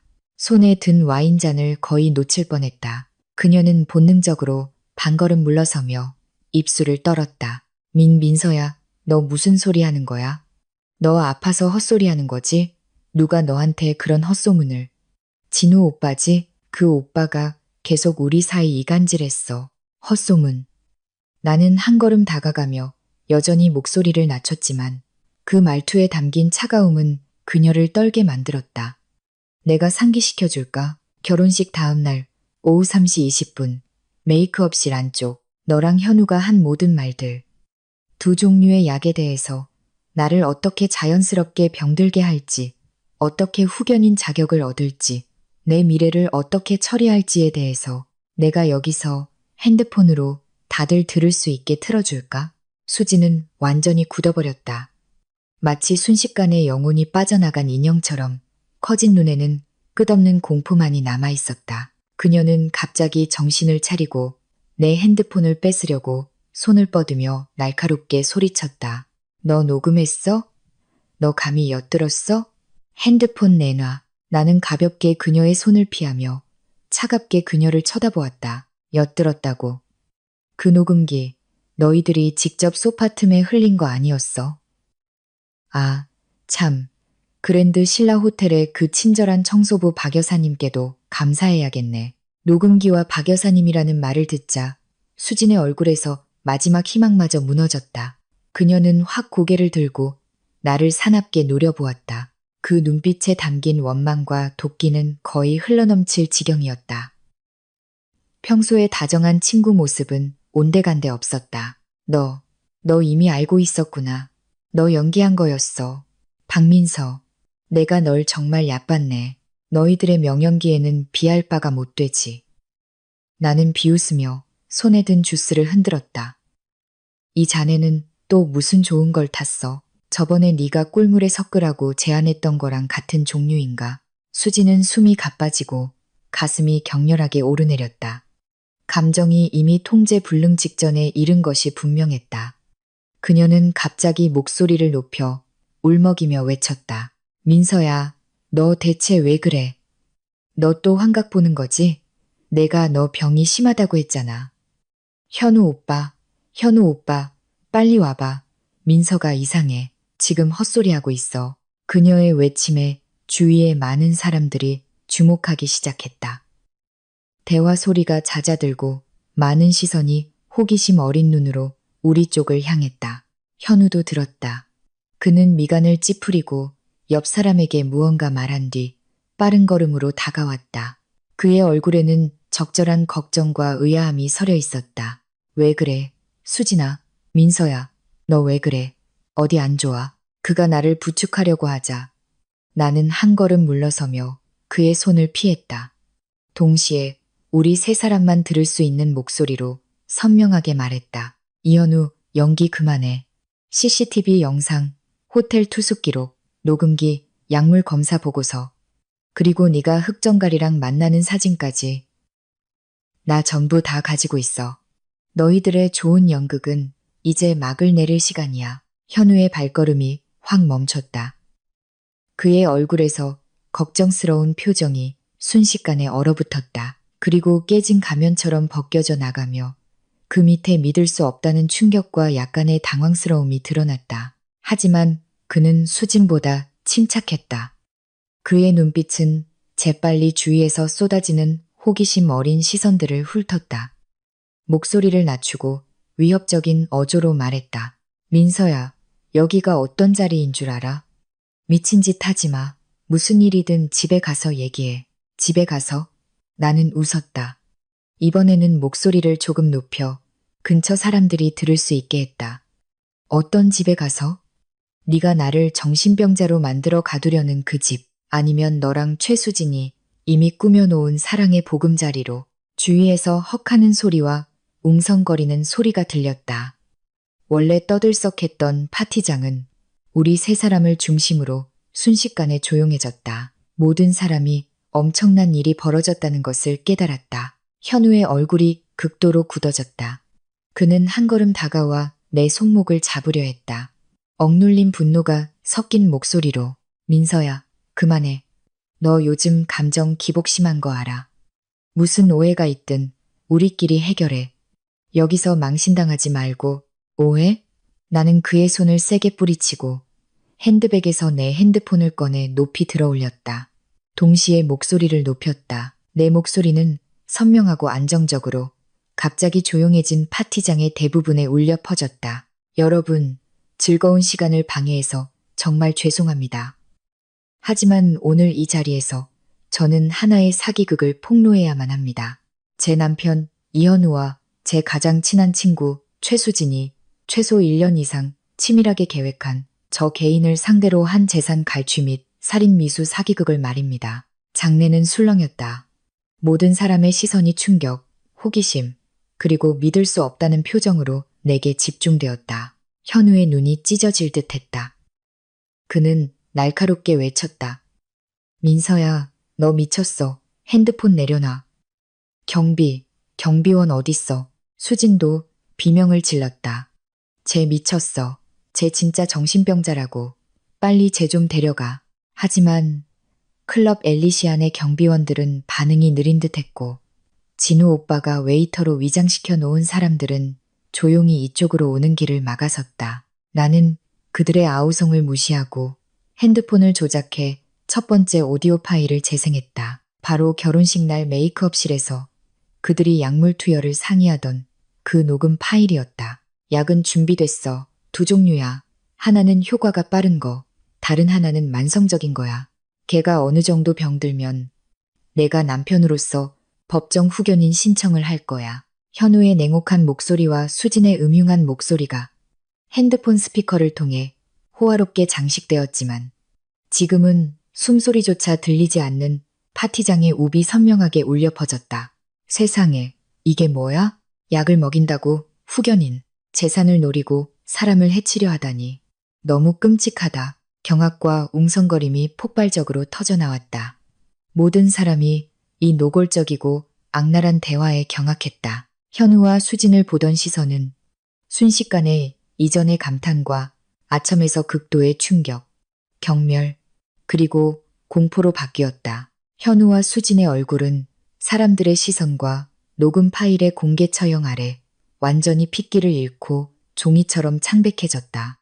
현우는 여전히 핸드폰을 뺏으려 달려들려 했지만 옆에 있던 평소 그의 행실을 못마땅하게 여기고 내막을 조금 알던 한 선배가 고의인 듯 아닌 듯 그를 막아섰다. 나는 재빨리 화면을 전환했다.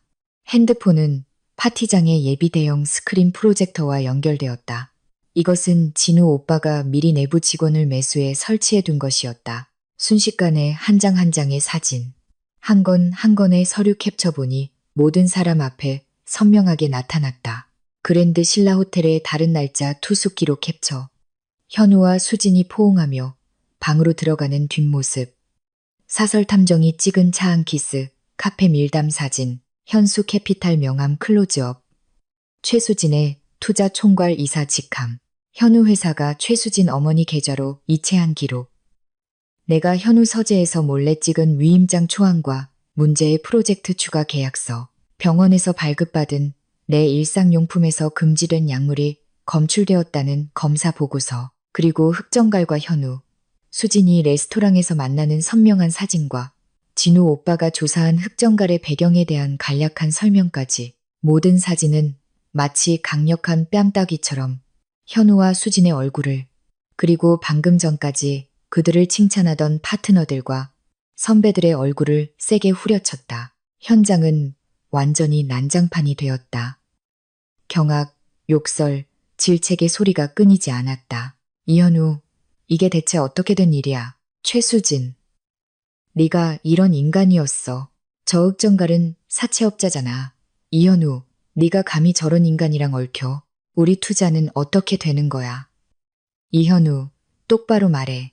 방금 전까지 품이 있던 재계 인사, 각계 명사들은 이제 얼굴이 잿빛이 되어 자신들이 거대한 사기극에 휘말렸을지도 모른다는 것, 심지어 투자 손실과 법적 위험에 직면할 수도 있다는 것을 깨달았다. 현우를 보는 눈빛은 그를 산채로 잡아먹을 듯했다. 현우는 온몸을 떨며 대형 스크린을 가리켰다가 나를 가리켰다가 하며 횡설수설했다. 거짓말이야. 다 거짓말이야. 저 여자가 조작한 거야. 저 여자 정신병자라고. 조작? 나는 그의 말을 차갑게 끊었다. 핸드백 깊숙한 곳에서 USB 하나를 꺼냈다. 안에는 김 부장님이 제공한 결혼식 CCTV 완전한 백업 영상의 암호화된 사본과 병원에서 발급받은 내 신체가 건강하고 정신이 정상이라는 증명서 원본과 사본이 들어 있었다. 내가 지금 당장 그랜드 신라 호텔 보안부 김 부장님께 연락할까? 아니면 이 사건을 담당하는 변호사님, 그리고 이 검사를 해주신 의사 선생님을 지금 이리로 모셔서 여러분께 설명해달라고 할까? 아, 참. 그 중요한 녹음기를 주우신 청소부 박 여사님도 증언해 주시겠다고 했는데 내 말은 현우와 수진의 마지막 방어선을 완전히 무너뜨렸다. 철통 같은 증거, 빈틈없는 연결고리. 수진이 갑자기 무너졌다. 그녀는 비명을 지르며 현우에게 달려들어 핥히고 때렸다. 다 너 때문이야. 다 네가 꾸민 짓이잖아. 네가 완벽하다고 했잖아. 이제 다 끝났어. 다 끝났다고. 현우는 꼴사납게 피하며 품위를 잃고 화를 냈다. 닥쳐. 이 멍청한 년아. 네가 실수만 안 했어도 개싸움이었다. 방금 전까지 사람들 앞에서 빛나고 서로 사랑하던 그 좋은 파트너는 이제 모든 사람이 보는 앞에서 서로를 물고 뜯으며 추태를 부렸다. 그들의 가장 비열하고 추악한 면을 완전히 드러내 보였다. 바로 그때 파티장 문이 열리고 제복을 입은 경찰 몇 명이 변호사와 함께 빠른 걸음으로 들어왔다. 변호사는 나를 향해 살짝 고개를 끄덕였다. 현장은 순간 조용해졌다. 선두에 선 경찰이 신분증을 내보이며 날카로운 눈빛으로 난장판이 된 현장을 훑었다. 마지막으로 공포에 질려 옷이 흐트러진 현우와 수진에게 시선을 고정했다. 엄숙한 목소리로 말했다. 이현우, 최수진 씨, 저희는 신고를 받고 관련 증거를 확보했습니다. 두 분은 공모 사기, 고의적 상해 의도, 타인 재산 불법 점유 등 다수의 범죄 혐의가 있습니다. 저희와 함께 서로 가서 조사를 받으셔야겠습니다. 경찰의 등장은 그들의 결말의 마지막 판결을 내렸다.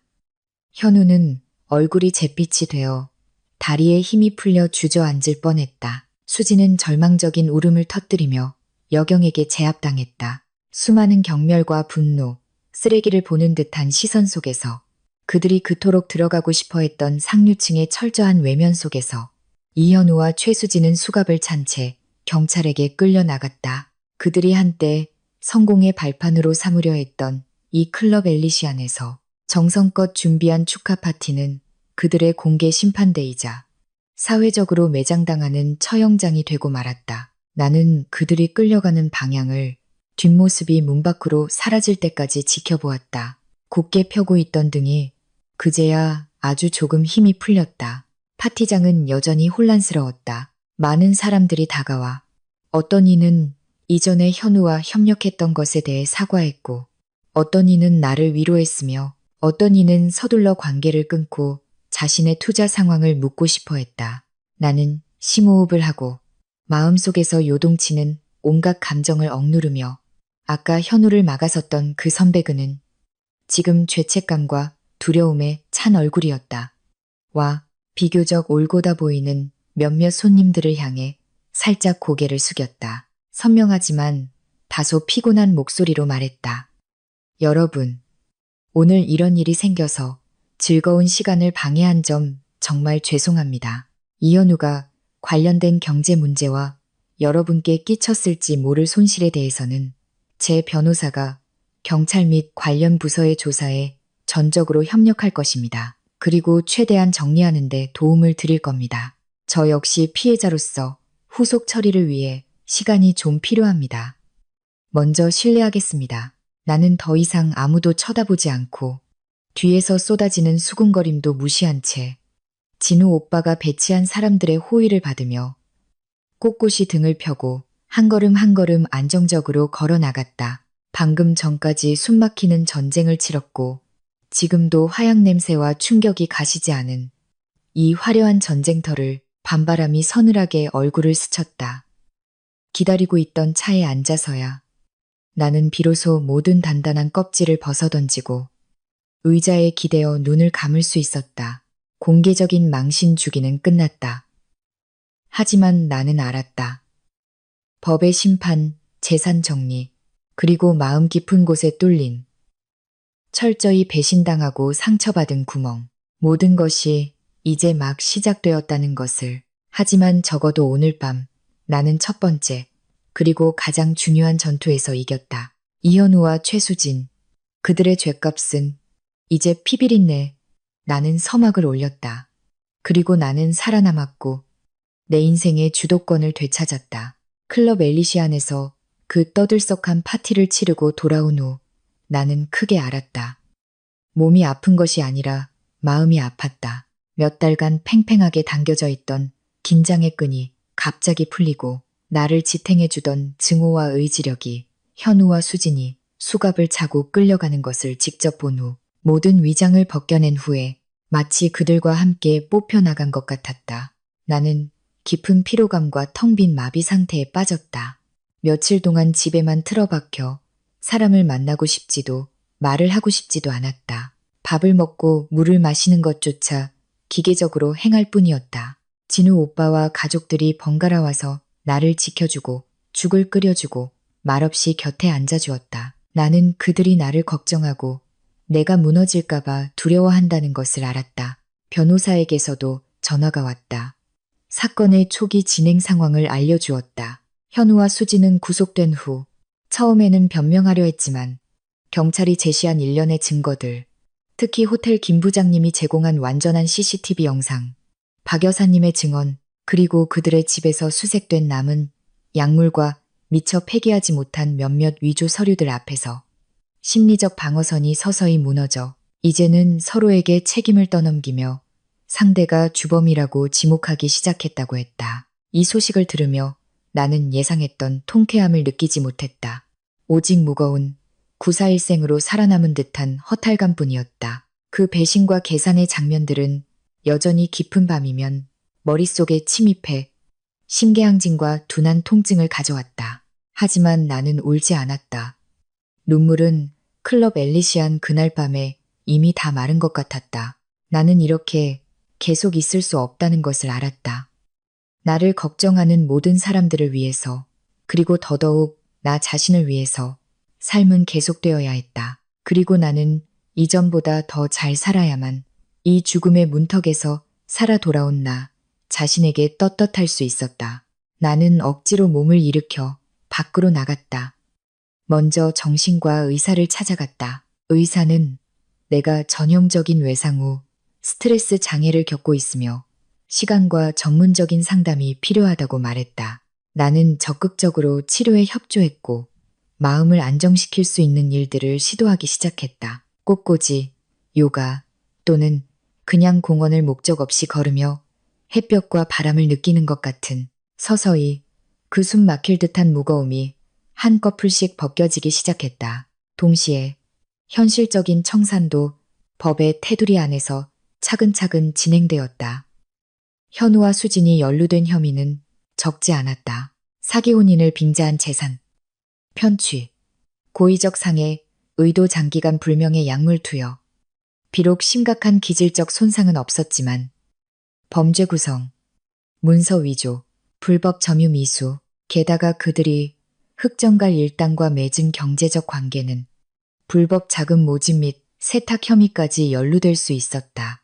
경찰은 이 실마리를 따라 곧 현우 회사의 실제 부채 상황과 그들이 내 재산으로 빚을 메우고 심지어 고리대금을 갚으려 했던 전체 계획을 밝혀냈다. 사건이 사법 절차에 들어가자 내가 위임한 변호사팀이 큰 역할을 했다. 그들은 경찰의 증거 확보를 도왔을 뿐만 아니라 신속하게 법원에 재산 보전 신청을 하여 현우 명의의 모든 계좌 비록도는 거의 남아있지 않았지만 수진과 그녀 어머니 명의의 의심스러운 자금 유입 계좌를 동결시켰다. 더 중요한 것은 현우가 내 신변 안전과 재산에 가한 심각한 위협을 근거로 변호사가 성공적으로 신변 보호 명령을 신청하고 나와 현우의 이혼 소송을 시작했다는 것이다. 이혼 소송은 논란의 여지가 없었다. 현우의 범죄 행위는 명백한 증거가 있었고 혼인 관계는 이미 그의 사기와 악의로 인해 파탄 나 있었다. 법원은 신속하게 이혼을 허가하는 판결을 내렸다. 그리고 현우가 혼인 중 유책 배우자이자 형사 범죄자였기 때문에 그는 내 혼전 재산 아버지가 남기신 신탁기금, 부동산, 주식 포함을 분할할 권리가 없었을 뿐만 아니라 우리 혼인 기간 동안 그가 내 돈으로 한 소위 투자, 즉 그 사기 프로젝트 역시 부부 공동 재산을 악의적으로 이전한 것으로 인정되어 반환하고 내 손해를 배상해야 했다. 다시 말해 그는 닥쳤던 개 지붕 쳐다보는 격으로 결국 인제 양공른자에 랑공하고 나에게 막대한 빚까지 지게 되었다. 비록 그의 현재 상황으로는 그 빚을 영원히 갚지 못할 것 같았지만 수진의 말로도 마찬가지로 비참했다. 그녀는 공범으로서 현우보다 짧지 않은 형량을 선고받을 것이었다. 이전 직장은 잃었고 우리 친구들 사이에서 평판은 땅에 떨어졌다. 심지어 그녀의 부모님조차 창피하다며 재판 초기에 한 번 얼굴을 비춘 후 다시는 나타나지 않았다. 듣기로는 구치소에서 감정이 매우 불안정하여 때로는 울며 자신이 현우에게 속고 협박당했다고 주장하고 때로는 나를 저주하며 내 인생을 망쳤다고 원망한다고 했다. 그녀가 나를 정신병자로 몰아 죄를 면하려던 계획은 그녀의 범행 동기가 얼마나 비열했는지를 보여주는 가장 직접적인 증거가 되어 그녀의 양형을 더욱 불리하게 만들었다. 그 흑정갈은 현우와 수진의 진술과 경찰이 이미 확보하고 있던 단서들 덕분에 그가 속한 조직이 뿌리째 뽑혔다. 폭력 조직, 불법 사채, 폭력적 채권 추심 등 다수의 혐의로 소탕되었다. 과연 하늘의 그물은 넓고 엉성해 보이지만 결코 놓치는 법이 없었다. 법은 그들에게 마땅한 처벌을 내렸다. 하지만 나는 알았다. 진정한 죗값은 감옥에 가는 것 이상이라는 것을 변호사에게 듣기로 재판 전 마지막 면회에서 현우는 자신이 10년 이상, 어쩌면 그보다 더 긴 형량을 선고받을 수 있으며 출소 후에도 막대한 빚을 지고 사회적으로 사망하며 어떤 신용도 없는 미래를 살아야 한다는 것을 알았을 때 한때 의기양양하게 모든 사람을 소나귀에서 놀릴 수 있다고 생각했던 그 남자는 마침내 무너졌다고 했다. 구치소에서 통곡하며 끝났어, 다 끝났어라고 반복해서 중얼거렸다고. 그리고 수지는 교도소에서 이전의 오만함과 어리석음 때문에 꽤나 고생했다고 한다. 듣기로는 놀랄 만큼 초췌하고 늙어 더 이상 예전에 화려하게 꾸민 모습은 찾아볼 수 없다고 했다. 그들은 자유, 미래, 재산, 명예를 잃었고 또한 영원히 정상적인 사람으로 살 자격도 잃었다. 이것이야말로 가장 잔인한 처벌이었다. 나는 동정하지 않았다. 그저 가련하다고 생각했을 뿐이다. 탐욕과 욕망 때문에 자신의 인생을 철저한 비극으로 만들어버린 것이 남을 해치려다 결국 자신을 해친 것이다. 소송이 마무리되면서 내 삶도 점차 제자리로 돌아왔고 새로운 방향으로 나아가기 시작했다. 나는 내 모든 것을 되찾았다. 아버지의 신탁기금은 안전하게 보관되었고 더 안정적인 투자 계획을 다시 세웠다. 곧 재개발될 그 낡은 아파트의 수속도 이미 마쳤다. 나는 그 자금 일부와 내 저축을 합쳐 조용하고 생활감 넘치는 동네의 작지만 아늑한 아파트를 샀다. 내 취향대로 꾸미고 장식했다. 이곳은 완전히 나만의 공간이었고 현우나 과거의 그림자는 조금도 없었다. 나는 계속해서 아무것도 하지 않는 부잣집 딸로 살지 않았다. 이 모든 것을 겪고 나서 나는 경제적 독립과 인격적 독립이 얼마나 중요한지 깊이 깨달았다. 아버지가 남기신 재산은 보장이지만 전부는 아니었다. 나는 대학 시절의 전공 흥미를 다시 찾아 경영관리 및 예술품 투자 관련 강좌에 등록했다. 천천히 배우고 나 자신을 채워나갔다. 우연한 기회에 강좌에서 알게 된 한 교수님이 내 진지함과 풍파를 겪은 후에 침착함을 높이 평가하여 국내 청년 예술가 지원 소규모 공익 프로젝트에 참여해달라고 초대했다. 연락 및 기획 업무를 담당하게 되었다. 나는 창의력 넘치는 새로운 분야에 발을 들여놓았다. 시작은 어려웠고 배울 것이 많았지만 나는 즐겁게 일했다. 내가 단순히 소비하거나 지키는 것이 아니라 진정으로 가치를 창조하고 있다는 느낌이 들었다. 그 과정에서 나는 거짓과 배신에 묻혀있던 진짜 나 자신을 서서히 되찾는 것 같았다. 나는 더 이상 누군가에게 의지하고 쉽게 다른 사람을 믿으며 모든 행복을 결혼에 거는 바보 같은 여자가 아니었다. 나는 신중함을 배웠고 자신을 보호하는 법을 배웠으며 내가 어떤 삶을 원하는지 더 명확하게 알게 되었다. 마음가짐이 바뀌니 세상을 보는 눈도 달라졌다. 나는 더 이상 과거의 상처에 잠겨있지 않고 앞을 보려 노력했다. 진우 오빠 가족과 더 자주 연락하며 진정한 가족의 힘을 느꼈다. 김 부장님과 박 여사님께도 정식으로 감사 인사를 드리고 그들이 부담스럽지 않을 정도의 선물을 드렸다. 김 부장님은 호텔 측이 조사에 협조하고 결정적인 증거를 제공한 덕분에 경찰과 사회의 인정을 받았고 그 자신도 승진했다고 말했다. 박 여사님은 내 손을 잡고 눈시울을 붉히며 말했다. 아가씨, 이제 다 지났으니 괜찮아. 앞으로는 좋은 날만 있을 거야. 하늘에 계신 어머니도 이제 안심하실 거야. 그래, 엄마, 나 이겨냈어. 나는 마음속으로 조용히 말했다. 아마 내 새로운 삶이 궤도에 오른 지 반년쯤 지난 어느 봄날. 나는 프로젝트에 적합한 협력 작가를 찾기 위해 한 청년 미술 전시회를 보러 갔다. 그다지 눈에 띄지 않는 구석에서 나는 한 유아의 마음을 빼앗겼다. 비 온 뒤에 낡은 골목을 그린 그림이었다. 젖은 청석길이 하늘빛을 반사하고 담벼락 구석에 들꽃 한 무리가 꿋꿋하게 피어 있었다. 색채 처리가 매우 섬세했고 세월의 흔적과 함께 생기 넘치는 희망이 가득했다. 나는 그 그림 앞에 한참을 서 있었다. 이 그림이 마음에 드시나 봐요. 옆에서 부드러운 남자의 목소리가 들렸다. 나는 고개를 돌려 캐주얼 셔츠 차림의 깨끗하고 단정한 분위기의 남자를 보았다.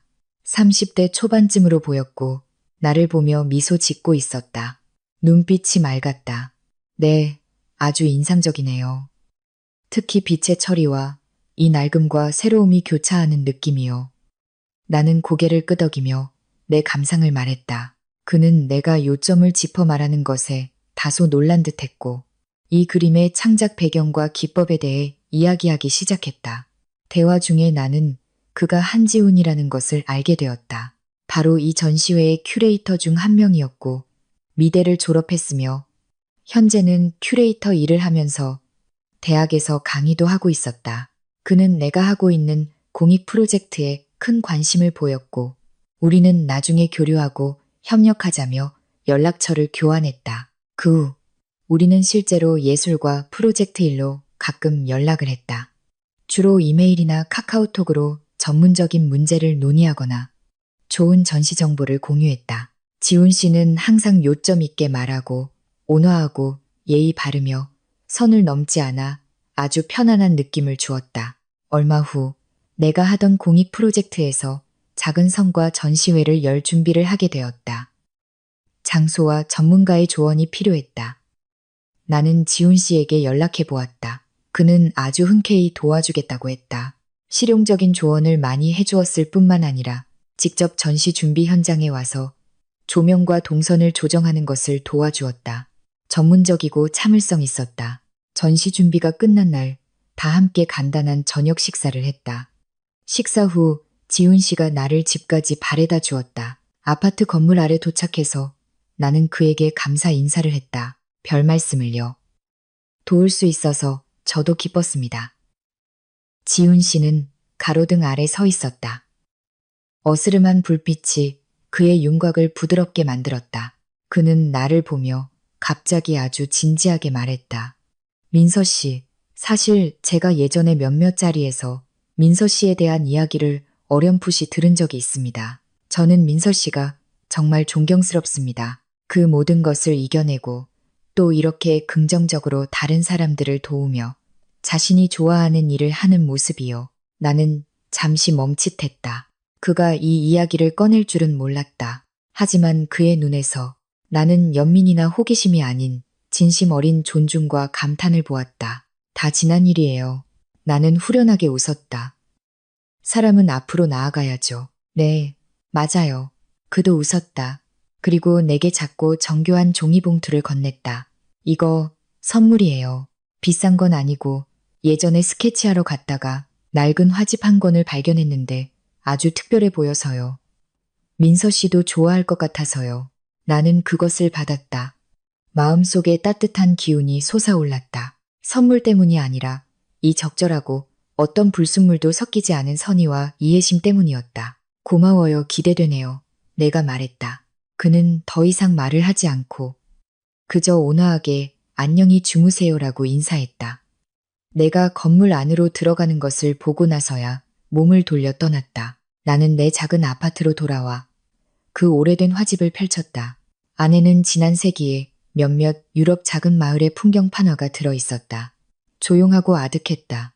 나는 소파에 기대어 창밖의 도시 불빛을 보며 마음이 이상하리만치 평온했다. 심지어 아주 오랜만에 느껴보는 옅은 즐거움까지 있었다. 나는 알았다.